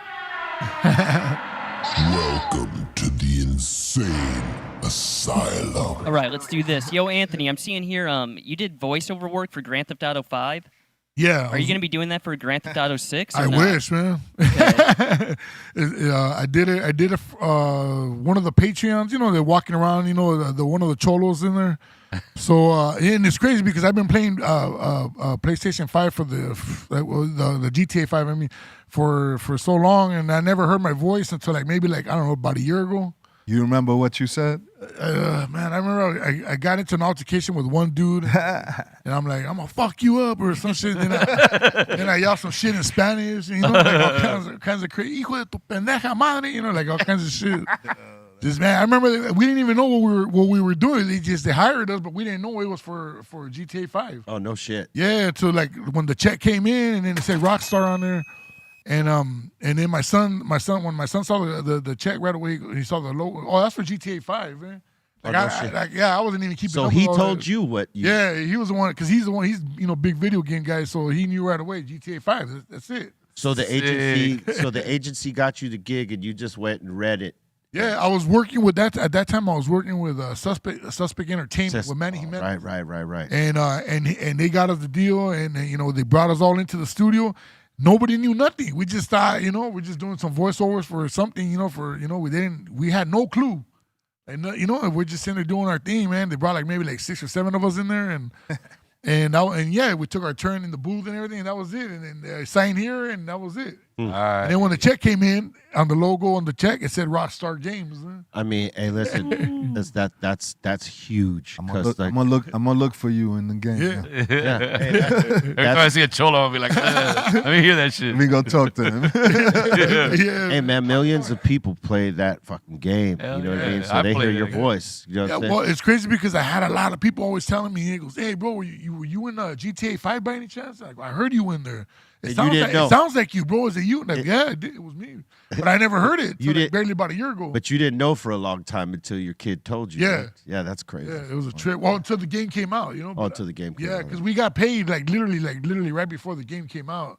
So when they sent the check, and then it said on the logo it said Rockstar Games. That's what my son kept saying. He goes, "Nah, it's for GTA 5," and I go, "Nah." They would have told us. He goes, "Nah, they're really keeping this shit under wraps." Yeah. As much as possible, Yeah, they don't want to leak anything out, so they probably didn't tell. Probably also one of the last things they did. Yeah. Because they probably had all little other voices. Yeah, they had a bunch of other in stuff, for shit, and they just were getting more authentic stuff as that last layer before they released it. Yep. How long was it before you did it and got paid? Maybe, I think 2 months later. That's pretty fast, dude. So Yeah, that was the last thing they were 2-3 doing was getting Yeah. a voice character, a bunch of those in the game. That's cool. Now, I just had to ask you about GTA 6 because GTA 5 came out 12 years ago, and everyone's just like, I need GTA 6 to come out today. Right? Everyone's anxious for That was it. hey, that shit was like a drug. Yeah, dude. That was 12 years ago? Yeah, 12 years ago. Yeah. What the fuck? There's other games now that people are fucking totally geeked on. You know what I'm saying? It shit's still dope though, because you can buy stuff on there. There's always new shit. Yeah, it'll come back. Trust. It's one of them. It's one of them games. And it got pushed back though, no, the GTA 6? Probably. I believe so. So you could still wind up in it, bro. Yeah, you never know, man. You never know. I'm gonna call One of them. my agent. One of them readings you didn't know about. You know what I'm saying? I'm sure your agent probably didn't even know it. Yeah. You told him it was for some bullshit. It's for this. But Because then, they just brought us in, and then we had to sign, So you're saying stuff and you don't even know it's for a video game. Yeah. That's crazy. Yeah, you just read this shit. Yeah, just read Fuck this off. shit, man, and that was it. Hey, whatever. So if you get a new Rockstar check, all right, here comes GTA 6. There it is. That's the indicator. Yeah. All right. What else you got? Tony's asking, what was Anthony's first acting job, and how old was he? My first acting job was Idiocracy. The age, I don't remember. This was 2004. So I'm about to be 57 this year, man. So this is 2004, so I don't even remember how old I was.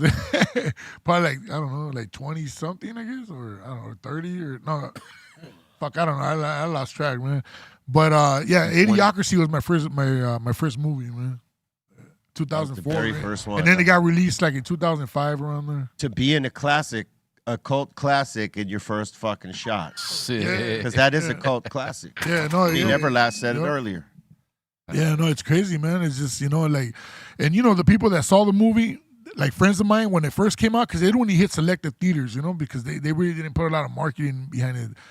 Mike Judge caught a lot of heat for a lot of shit that was, posted in that movie. Oh yeah. Especially like big sponsors, like Costco's in there and Carl's Jr. Carl's Jr. got a kick out of it, man. They said they were rolling, they thought it was funny. Costco didn't really think it was funny. Carl's got a good sense of humor. Starbucks didn't really think it was funny, so he got a lot of heat for that, and so did the studio. So they only put it out in selected theaters, and man, the people that saw it, that I knew, that like my friends of mine that went to go see it, they saw it, they were like, what the fuck did I just watch, bro? I felt like I lost brain cells, Oh. And then now, but they watch it now, the same people, they watch it like, bro, man, Mike Judge knew what the fuck he was doing when he did this movie, man. Yeah, man. Here it is. Fucking, that was like one of the first kind of real kind of blow up rental kind of movies. You know what I mean? Yeah, like, yeah. Once it came out on like whatever block, had it- the they had it, videos like, and it was Blockbuster. exactly Blockbuster Red era. Box, I think that's what Redbox was, the other one, I think. Wow, Redbox. Or Redbox, yeah, the ones you remember get that. outside of 7-Eleven. Then you can go. Yeah, pretty much. Yeah, they had it. Tell me in they let Redbox. you keep the chain, bro. I wish, bro. Everybody always asks me, goes, hey, you got. I would have snatched that motherfucker. That shit wasn't for real anyway, right? Or wardrobe, like, oh, No, it was real. That shit fell off. Yeah, it was straight. It was all silver. Oh, okay. It was real silver, so they were pretty pricey because those things were fucking heavy, man. Damn. Yeah. Could take it off and swing it at somebody. Yeah. and shit. Bing. Bing. Oh man, but yeah, they would in between takes they would take everybody's chain away. You didn't run off with it. Yeah, you go off for lunch or you go off for a little break, whatever. They go, hey, I make sure we get the chain back real quick. Damn. Say you can't keep those. Yeah. You hand them a real light one. Yeah. It's wood painted and shit. Yeah, but I wish I would have been able to keep. Everybody always asks me, "What's up with the wig? How come you didn't keep the wig?" And I'm like, "Nah, man, I didn't get to keep none of that." And it was custom fitted too. Would you bug out one day if Terry Crews became president?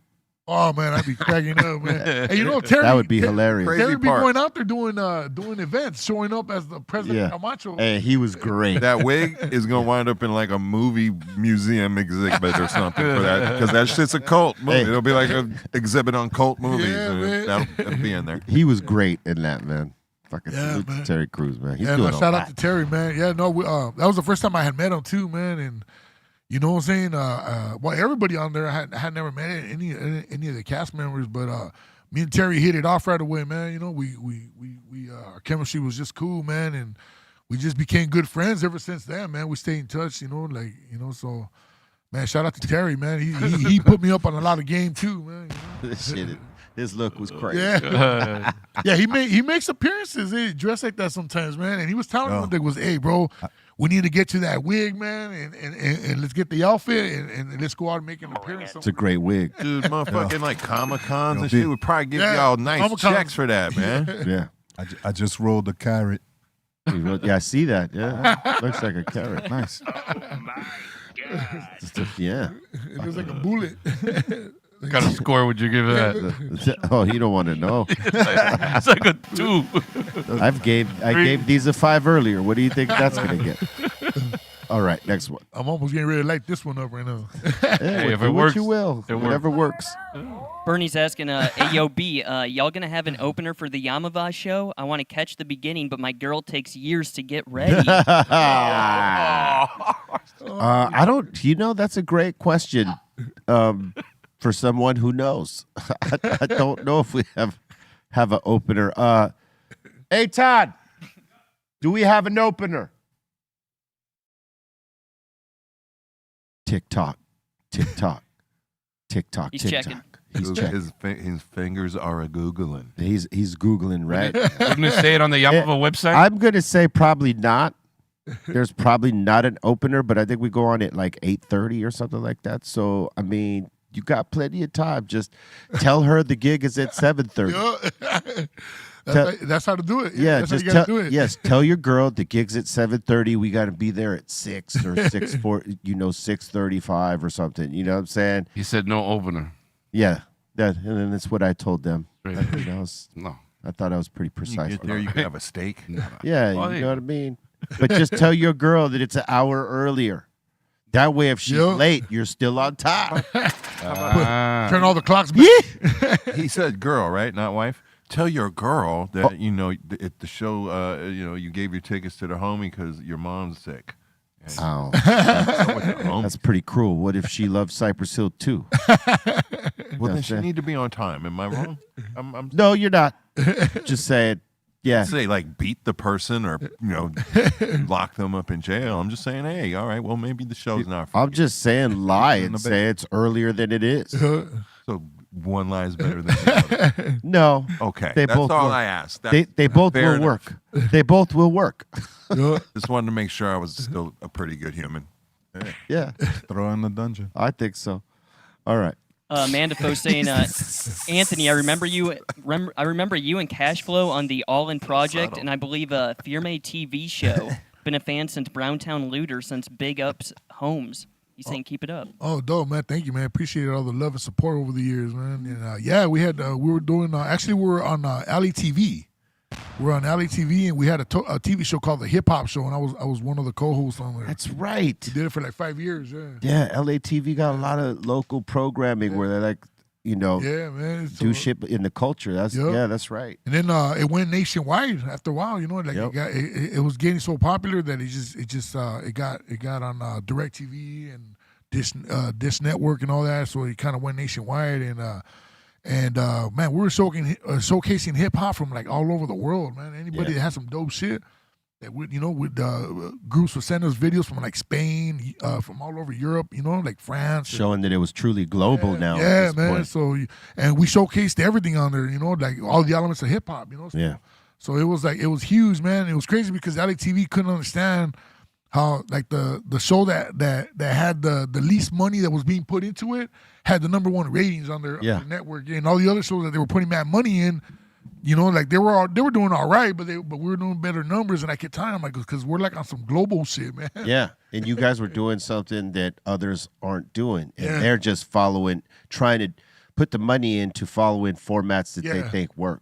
Exactly. And they're gassing their money and not putting it towards the shit that actually is, showing numbers. Yep. That's the crazy shit to me. They were trying to compete like with MTV and BET and all that. And I go, dude, you can't, man. Yeah. They have their own lanes going on. They're huge, man. It's like on this side now, they wanted to do something like that, but for Latinos.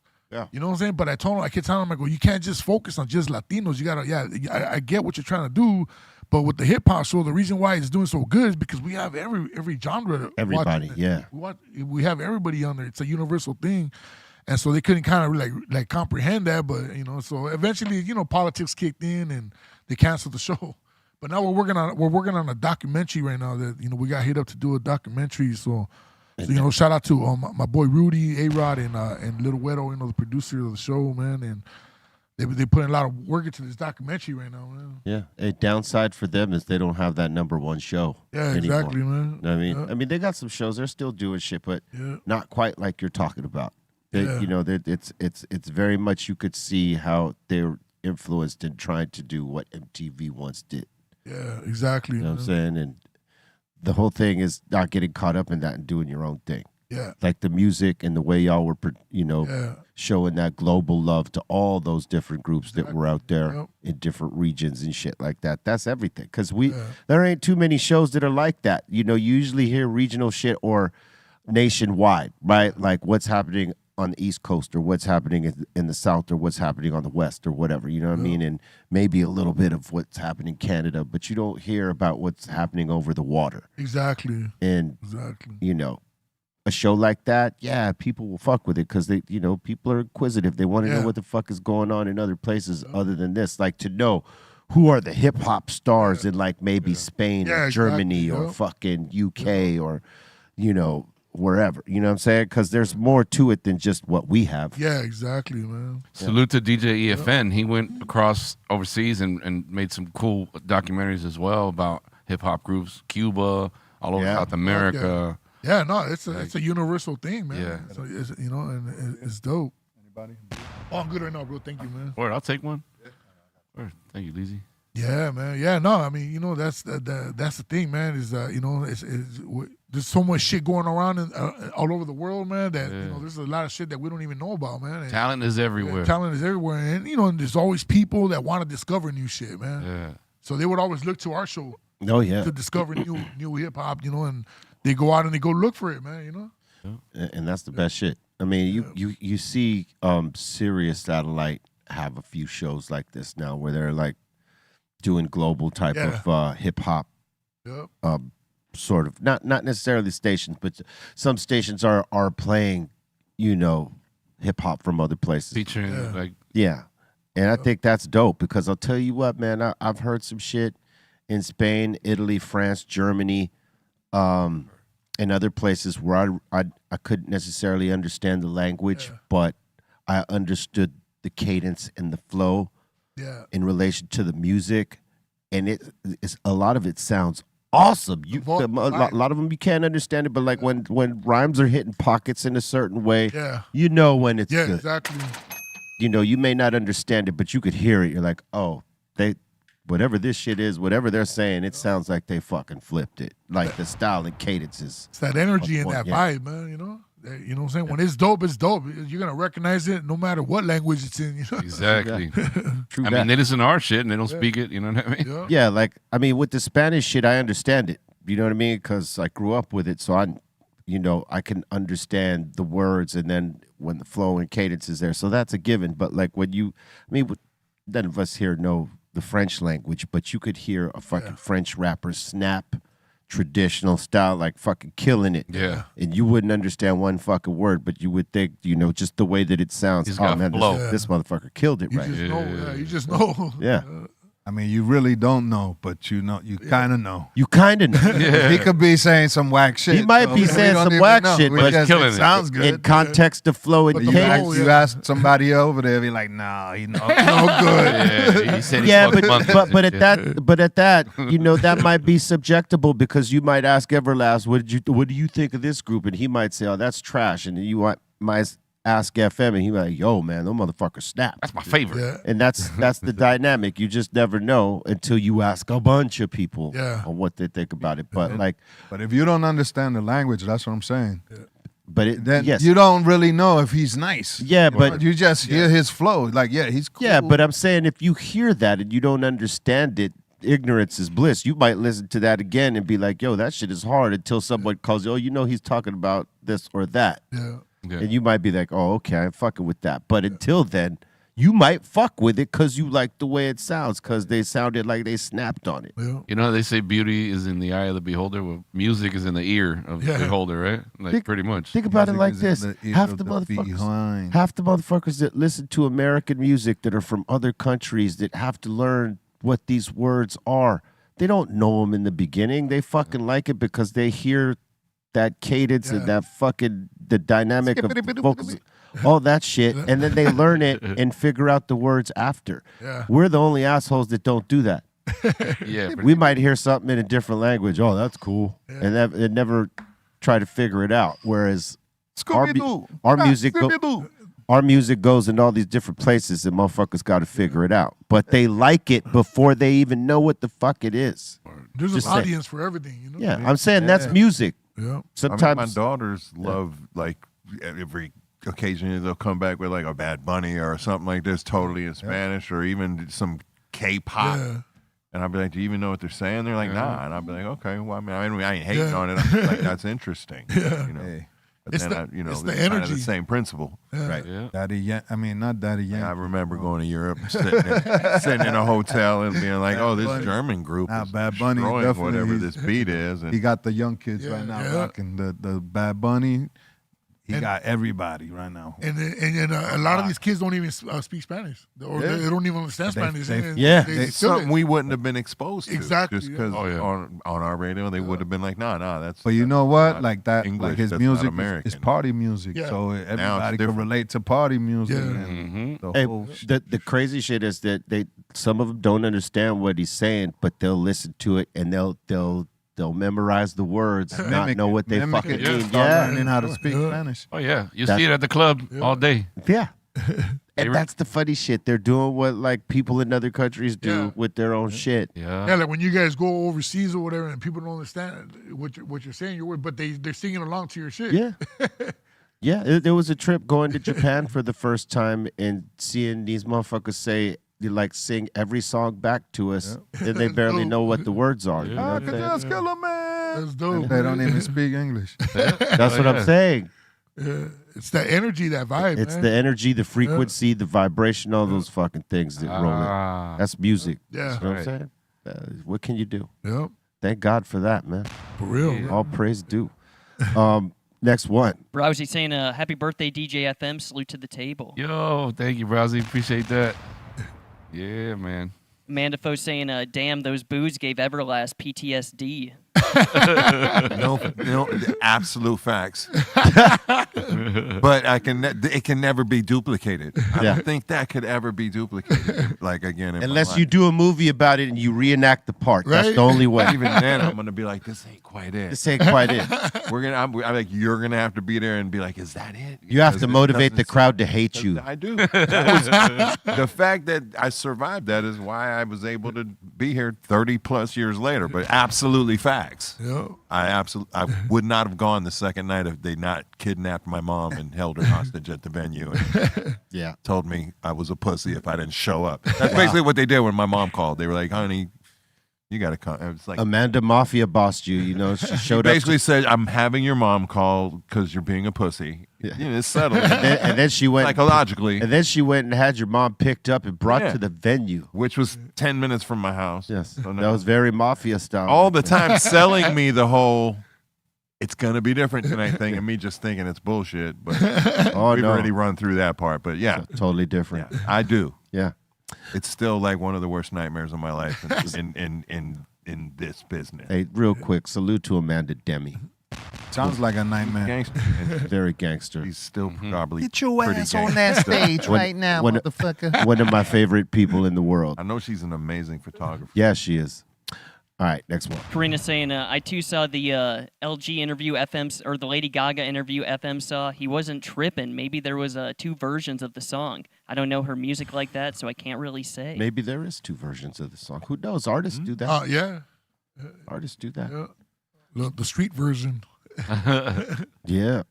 She's also saying, nice later B. Steftone gave Franco the same one. Yeah. Salute to the strong one. He'll be back home soon. That's retarded. Medicine's asking, has Anthony ever experienced anything paranormal? Man. I want to say maybe when I was younger, when I was maybe in 10, 11 years old, maybe, you know. Ghost, spirit, in Mexico, UFO. In Mexico, you know, like ghost. You know, we would hear in my aunt's house, we'd be watching TV in the living room, and then you would hear like a bunch of somebody just threw all the dishes on the floor. They just broke. So we run over there. Everything, yeah, exactly like that. The same time. And we'd go over there, and everything was clean. Kitchen clean, nothing on the floor like that. And it would happen. And then you would hear you'd be sitting down, and you're like somebody just stomped like a chancla right there next to you. And looking around, nobody there, nothing there, man. So little stuff like that, man. But I can't say I ever seen a spirit, a natural spirit, or nothing like that. Everybody's here has traveled to different places. Everybody at this table. Yeah. Have you ever been in a hotel room that gave you a fucking crazy vibe like that? I have. Yeah. I have too. I've been in a whole hotel, but it was together with you, and we've semi-told that. Well, we were shrooming though. That's different. Well, doesn't that make it all the more evident that you're tuned into that kind of? Yeah. Yes. But it's. I think it's a different kind of conversation in the sense that, if you're in a hotel room and you fucking see this door open or this light turn on, or you hear this crazy shit within the room that you can't explain. Yeah. Right. Stuff or you see something, maybe hear something, see something, I don't know, like a paranormal experience in that way, right? So, for example, there was a time we were staying in Chicago. It was for Lollapalooza. We were playing Lollapalooza, maybe one of the first dates, and we were staying in this, I believe it was a Hilton or a Hyatt, but it was an old-ass building, and it used to be owned by Al Capone. We didn't know this until after. But we're we're all doubled up in rooms at this point, right? So everybody's bunking with someone different. I was with RC at this point, and so I had taken a shower, then jumped into bed and shit like that. And this dude was on the phone with his girlfriend at the time, and I hear him go, "Oh shit!" And it woke me up. He's like, "Oh shit!" I'm like, "What's the problem?" He goes, "That fucking door just opened, or that light's on, or whatever." That's what he said. He was like, "The light's on in the bathroom." I was like, "Yeah, I left it on. I took a shower and I left it on." He's like, "Nah, man. I've been talking to my girl on that phone. That light's been off because I turned it off and it just turned on by itself." And, you know, I wasn't buying it at first because I was kind of still sleepy and shit. So I got up and I went and turned the fucking light off and I closed the door. Right? Get back in bed. He's like, "Oh shit." Because I turned away from the door. Lights back on. And I look over and the light's fucking on.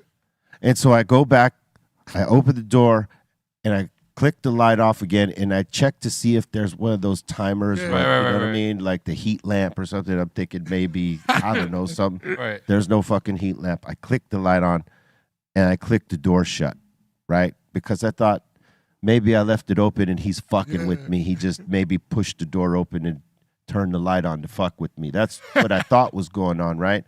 So I turned and I look at the door before I, start going back to sleep again. And I see the light turn on and he's over here. He's still on the phone with this girl tripping. And I see the light turn on underneath the door. And then I say, "Oh shit." Right? Then the fucking light starts flickering on and off, and then the door clicks open, and this motherfucker runs for his gun. I'm like, "What are you gonna shoot at?" For real. I mean, what are you gonna shoot at? I'm like, "Hey, we're here light for switch. Shoot the light switch. I start talking to whatever it is and say, "Hey, we're only here for the night. We're not here to bother you. Don't bother us." And that was kind of the experience, because like the door was clicked shut and it fucking opened.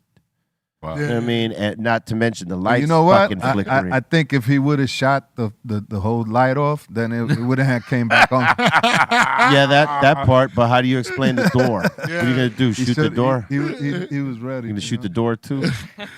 Yeah. I went to some shit like that too, and one time at the Excalibur in Vegas. So then the light kept turning off. I thought it was a timer too, and it kept turning off and on, and I was like, "What the fuck?" I thought something was like fucked up. Yeah. And I called downstairs. They came. They checked it out. Like, "Nah, everything's working good, man." Yeah. The shit just kept turning off and on its own. Yeah, I feel like some of these places shit has happened, and it the energy stays there. Energy stays there. Yeah. Well, you remember my Mount Olympus house? Yeah. Like I used to always think out the corner of my eye when I'd be working in my studio that down the hall on my stairway going upstairs that I would see a small person. Right. Like never defined or what boy, girl. Something. But there was something every once in a while standing there. Hey, the houses carry energy just like that. Except for the shit. I was like, real. I think one day I got real fucking just high on shrooms and I started talking to it. Yeah. Like, "Hey, just don't make me take a whole tab and come see you." That energy was probably real. Did you had a house like this before, right? One of my first cribs that I bought in Jersey was fucking haunted, and it was like crazy haunted. Just drop a tab of acid. And you know what? I got rid of that bitch, and I didn't tell nobody. You deal with that shit. You just need to go have Amityville, good luck, buddy. You just need to have a combo and a reasonable, like, "Hey." You got to have a combo, then a cleansing. It's what happens. Yeah. All right, next one. The Midget Mike's asking, "Yo, Les, can you talk about the song you produced you got coming out with Cool G Rap and Nems?" Oh, word. Shout out to Nems, know. Yeah, me and him, we got this banger, and then he reached out to Cool G Rap and got him on the album, and it's dope. Dope. Fire. Okay. Who that? Gorilla Nems? Can't wait to hear that. Nems, yeah. Salute. That's the homie, man. Salute to Nems and Early salute. on. He came through the studio early on. Yeah, salute to Hell Nems. yeah, Coney Island. Hold it down. Oh, yeah. The Glitch is asking, "Yo, Anthony, are you going to do any more seasons of King of the Hill?" We got season 15 in the bag already too. So Bang. So we got another season coming out, man. And then after that, we'll see, man. Yeah, I mean, Hulu said it. The numbers look good, man. You know what I'm saying? We'll get a couple more seasons. So so far, thank God, man. The numbers are looking good, man. Go run the numbers up on it. Yeah. Watch that shit 5 times. Yeah, man. Yeah, no, good looking out to everybody out there that's been watching and supporting, man. And it's been awesome, man. It's been kind of surreal, man. You know? Yeah. So I'm just trying to ride the wave, man. Congratulations on all that, man. Thank you, bro. Appreciate it, man. Thank you guys. Hell yeah. Sarah in the super chat saying, it's like your Harvest album be dope spitter, she's saying. Yeah. Salute to rest in peace, Jay Turner, who helped me on that, and krs-one, who also helped me on that. We got a bunch of artists from different countries to flip with us on that Harvest album, and there was a lot of fucking sick MCs out there. You know what I mean? They were like underground type artists, and salute to everybody that rocked with me on that one. Midgie Mike is saying, happy birthday to FM. Do you have a favorite birthday song? Favorite birthday song? Yeah, favorite birthday song, dog. What is it?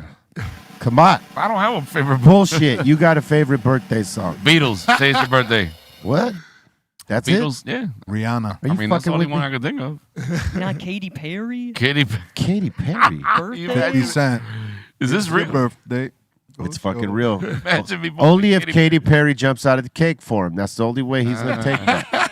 Happy birthday, Mr. DJ. Yeah, that'd be great. That'd be great. Yeah, I see, like that would be good for you. You know what I'm saying? Katy Perry's single now. Orlando Bloom, let go. Oh, that's it. Holla. Now's the time to slide in, man. He's out there sliding in somewhere else. You know what I'm saying? It's FM's chance now. You know what I'm saying? Hell yeah. Katy Perry for the birthday. That's right. Why not? You make Bolton jealous. You know what I'm Oh. saying? Just careful there. We'll fight for her love. That's right.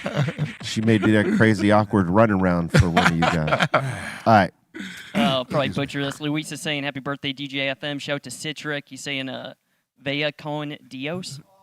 Dios? Yeah, that was one of the other voices there that I say in there when Hank's watching TV. I believe it's Hank watching TV. He's watching some kind of TV show, and one of my lines is in there, Vaya con Dios, and I don't know. I said a couple other things in there. Forgot.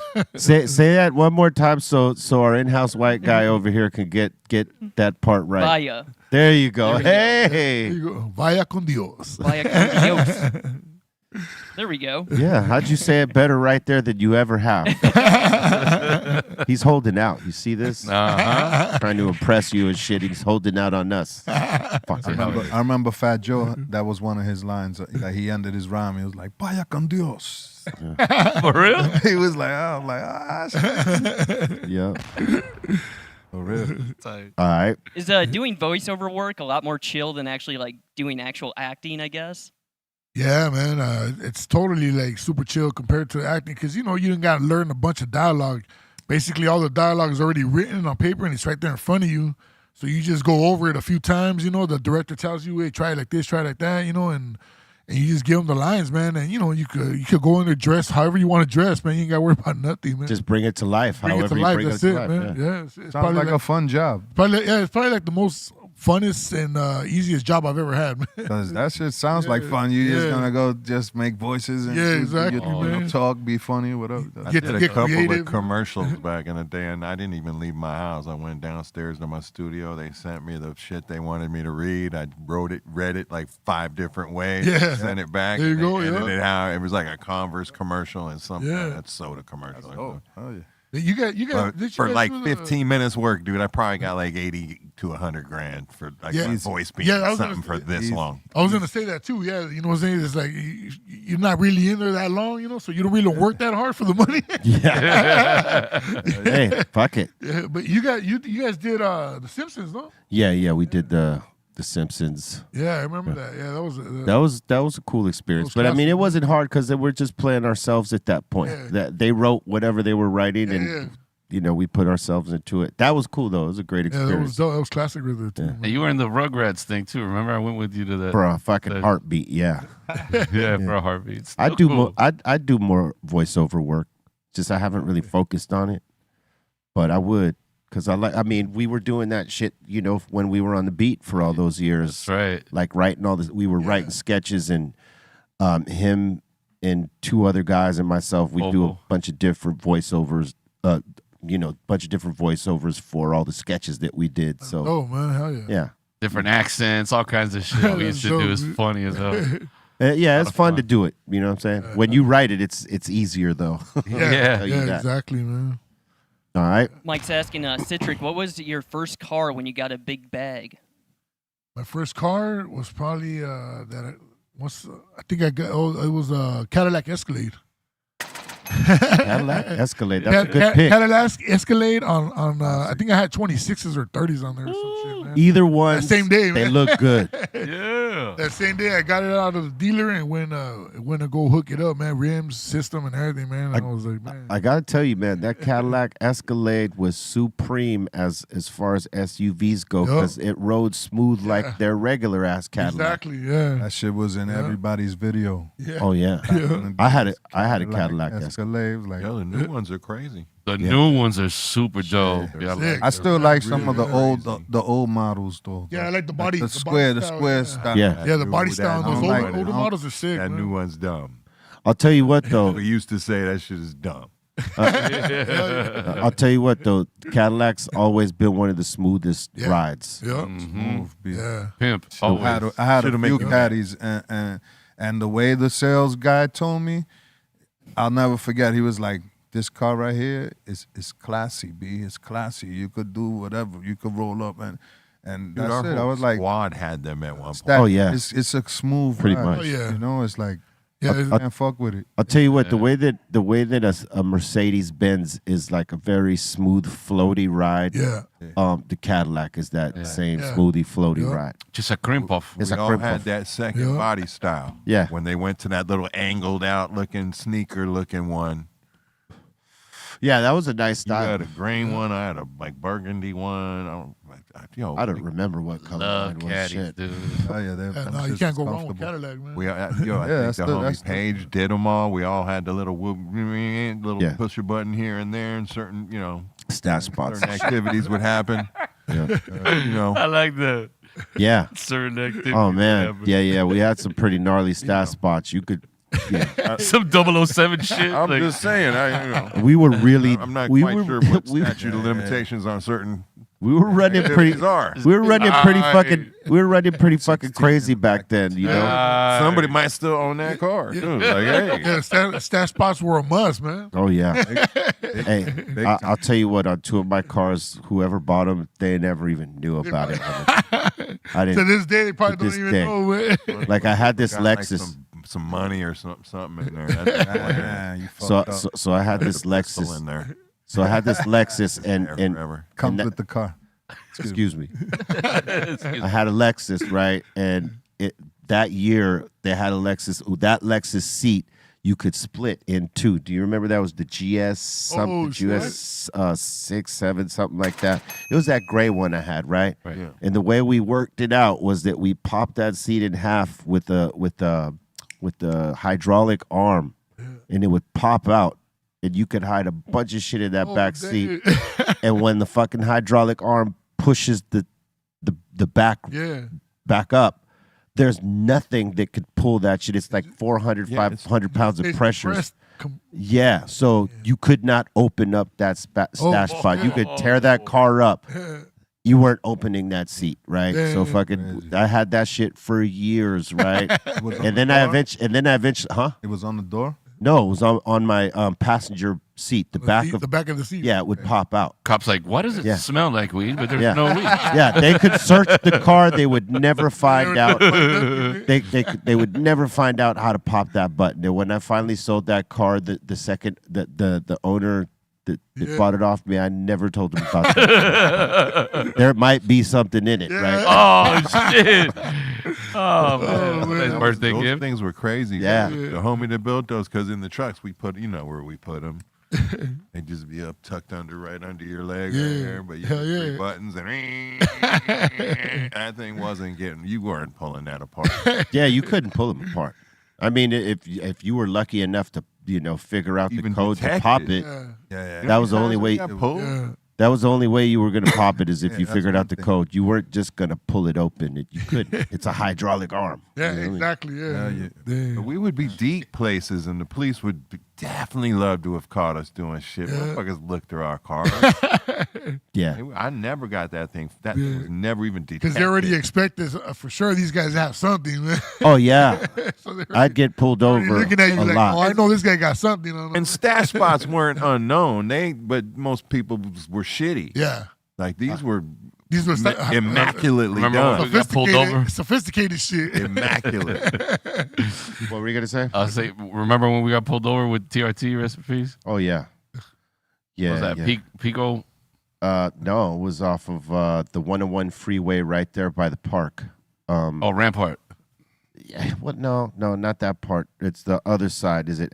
It's not Echo. Is it Echo? Yeah, it's Echo. Yeah, it's Echo Park. Yeah, we got pulled right there, and we had just finished smoking a joint, and our homie like did a chong move and like ate the rest of it. Oh. Right? But smoke is coming out of the car. Yeah. And the reason the dude pulled me over is because this dude was fucking like he was kind of like dogging us in this lane. I was trying to speed up a little bit. And every time I tried to speed up to get into that lane, he kept dogging it, right? So I sped up and got in front of him. The CHP guy saw that and decided that was enough to pull me over, right? So he pulls me over. He sees the smoke coming out. And he's like, where's the weed? I said, there's no fucking weed in here. Because there was. That was the last joint. And he goes, well, it smells like you've been smoking. I said, we smoked like an hour ago, 2 hours ago. Well, it smells like it's on you now. I said, well, that's some good weed. I'm going to search the car. I'm like, fucking search it. Get it over with. You know what I mean? Like, I copped the attitude, and I was just telling him to hurry the fuck up, basically. And then he starts preaching to these guys that I'm high and I should be driving them, and I'm It's a danger to our lives. Danger to their lives. And Jay Turner's like, whatever, fool. Yeah. He tells the cop, whatever. Yeah, whatever. And you know, in the end, they got nothing. Yeah. But that's because we were playing poker with them the whole fucking time. Just giving him a speech. Yeah, you know, gave him a speech. That was all he had because he didn't really catch me speeding. I didn't have like my windows were already down. So he couldn't get me for the tinted windows. TRT ate the evidence. Yeah, it did. TRT ate the evidence. Crazy motherfucker. All right. Love that dude. Next one. That seems to be it so far. All right. Thank you for your super chats. We know more come as we go. We'll take them if we see them. Yeah, sometimes you got to play poker with these motherfuckers, man. I didn't have a stash spot in that car. I didn't have it yet. This was pre-stash spot. Word. So I couldn't roll with a jammy in that car because I would get pulled over in it every time. Yeah. Because it was obnoxious. You know, when you roll in an obnoxious vehicle and you look like you're from the hood, they're like, that's out of place to them. Yeah. He was admiring the shit out of that truck because it was half Suburban, half dually. Yeah, I had a dually modified Suburban, right? Shit was crazy. It's like a big long ass Suburban with the dual shit on the back, and then I had custom fucking rims that were crazy. Oh, yeah, you stood out. And then I had like a crazy ass, unneeded fucking sound system in it, right?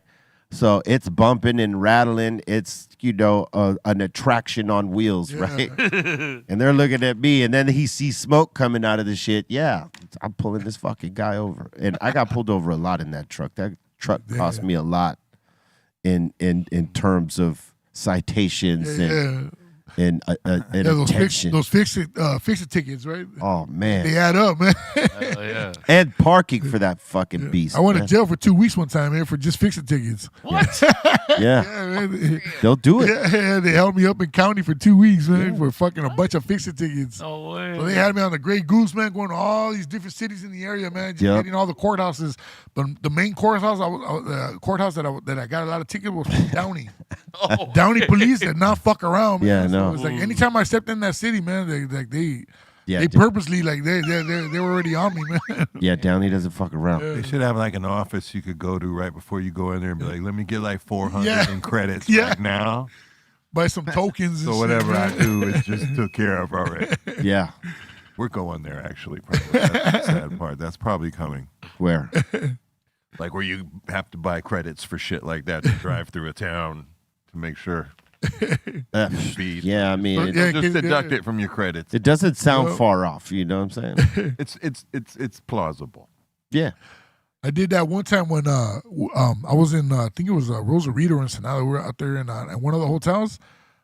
I was smoking weed on the balcony, and the security came and told us, they goes, "Hey man, you can't be smoking weed here, you know, especially here in Mexico, it's illegal, man." And I go, "Yeah, but you know, just a quick little joint."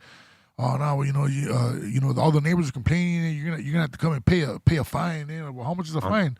He's like $50, and I go, "All right, well, you know," and I was there for 3 days, and I go, "All right, well, here's 150 because I'm gonna be smoking the next 2 days, bro." Let me pay in advance. Let me pay in advance. And And that's all they want. Yeah, that's all they were, because they asked me, go, "Well, we could go about it 2 ways. You could either pay the fee, or we call the cops." Saying, "You know how that goes." And it's only that's you know, I'm they in already Mexico. know. Yeah, I'm in Mexico. I'm not trying to fuck with the cops over there, bro. It's like, I go, "You know what? I'll just pay the fine, man." So I went downstairs and I paid the fine, man. That's all. You know, next time I'm just gonna pay ahead of time too, man, because like that, you know. Like I bet you the front desk is like, "What the fuck is he even talking about?" It's Yeah. all like, you know, it's all individual scam. The bellman or something. Yeah. Like, "Hey man, just you don't know where that's coming from. Here's $200." Well, no, what I'm saying, it's all individual scams. Some of these motherfuckers don't know that these motherfuckers are coming and charging you for this or that. Yeah. Marijuana. You know what I mean? Because like in some of those hotels, they're not fucking paying that close of attention that you're on the balcony smoking. Yeah. You know what I mean? That's all it takes is one person to smell. One person. Yeah. Huele marijuana. Yeah. That's it. Next thing you know, he's And then snitching. and then the knock on the door. Yeah. You know, hey, we could go one of 2 ways. Yeah. That's how. Either call the cops or we pay the fine. If I may throw a major life hack tip, if you're a frequent hotel traveler and stay at hotels for extended periods, just start by taking care of fucking housekeeping from day one. Yeah, you won't have any problems. Yeah. Yeah, if you tip hook housekeeping, them up, yes, they will leave you alone. Will have very few problems. Yeah. Get away with a lot. Yep. Because they're the ones that first rat you out. Yeah, exactly. Yeah. So when they come in the room, here's my tip. You know, some days I don't want them in. Like if I stay in a hotel, let's say 10 days, maybe 3 or 4 times is all I'll want service. But the days I let them in, there's on the notepad a written word, housekeeping, and a little fucking couple 20s, whatever it is. Yep. Never had problems in a hotel for smoking, anything. Yeah, they keep it cool, man. Yeah. You know? Yeah, because they're the lifeblood of the hotel. They're the ones that'll rat you out or keep it cool with you, man. Management hears some shit, they're gonna ask them, like, "Hey, check that out when you're up there." And if they getting took care of, they're gonna be like, "Oh, I didn't see nothing." Yeah, that's word up. That is real shit, man. And they'll spray a little extra. Yeah. Yeah, they might hook you up. Yeah, they will. Yeah. You might even leave a little bag for them, and they might be appreciative of that. If you and if they you got gotta that good move and shit. shake, I always do that. If I know I'm crossing a border or going to an airport, I'll leave the baggie with Oh, it. yeah. Throw it out if you don't want it, but hey, there it is. Like for me, I'll leave the edibles and shit like that. You know what I mean? Because I know one of them will pick it up and take it home for sure. All right. What else you got? Anything else? Nope, that seems to be it. Word up. We want to thank everybody for getting down with us today on the Dr. Greenthumb Show. We want to thank my man, Big Citric. Yeah, thank you guys for having me on. Coming up here, man. First of many times. You got to have come back up. Yeah, in for here, sure, man. Anytime, man. Just let me know, bro. I'm down, man. Word up. Let them know where to find you. All my social media, man, is at Big Citric. You know, like citric acid, so CITRIC. So at Big Citric, and my website bigcitric.com. That's right. Yeah. You got any shout outs you want to give? First of all, shout out to you guys, man. Living legends in the building, man, and you know, and everybody that's been supporting, man. You know, the journey. You know, everybody out there, man. My son is in the building. My son Eric, aka Nugs, and my boy Adrian Ace. They're in the building. You know, so big shout out to them. My PR team, Veronica, and my management, Wendy. You know, Magnova PR, man. They've been taking care of me and looking out for me in every aspect. You know, and it's been a crazy wild ride, man. That's what's up, Yeah, man. man. But shout out to everybody that's been supporting, man. My love, man. Continued success, my Yeah, bro. thank you, bro. Appreciate that, man. Likewise. Psycho Leezy. Yo, yeah. Shout out everybody just hanging out with us on the chat. Big Citric for coming through, hanging out with us. Thank you. Dr. Greenthumb Crew. If you're on the IG, follow me, Psycho Less Official. Also, shout out Cervecito, you know, for the beers, my originals on, you know, hooking me up. And also producer Plug in the building, salute. And we're doing this Real Psycho mix, right? I believe. Yes, sir. It's going to be on right after. Bing bang, Bolton. Yo, shout the Insane Asylum, shout to Ray Morning, shout Film, shout to The Dominator. Everyone start going to BREALTV 2 and Twitch. We'll be up in the mix here in a few minutes. And what's up, Everlast? Everything is up. Life is good. Glad to be alive and awake. Shout out to Big Citric. Yeah, you know, thank you. The regular motherfuckers here. Y'all in the treehouse making crazy sounds. I'm sure I don't ever wear headphones, so I'm ignorant to the fact. But love y'all. Kaiser Soze, thinking he runs the world. God bless. FM. Big shout out to my people here at the table in the treehouse. Big Citric, thanks for coming through, man. Thank you, man. Yeah, man, we're going to support for sure. Let's keep that King of the Hill rolling. Yeah, appreciate that, man. Word up. Shout out to everybody out there in the chat and all the people that gave me birthday wishes today, man. Thank you. Check me out on IG, DJFM_LA for whatever I'm at and whatever I'm DJing and shit. All right? Yeah. Hasta la próxima. B. You're made of that bounce back material. You fall down, you get back up. Swallow that.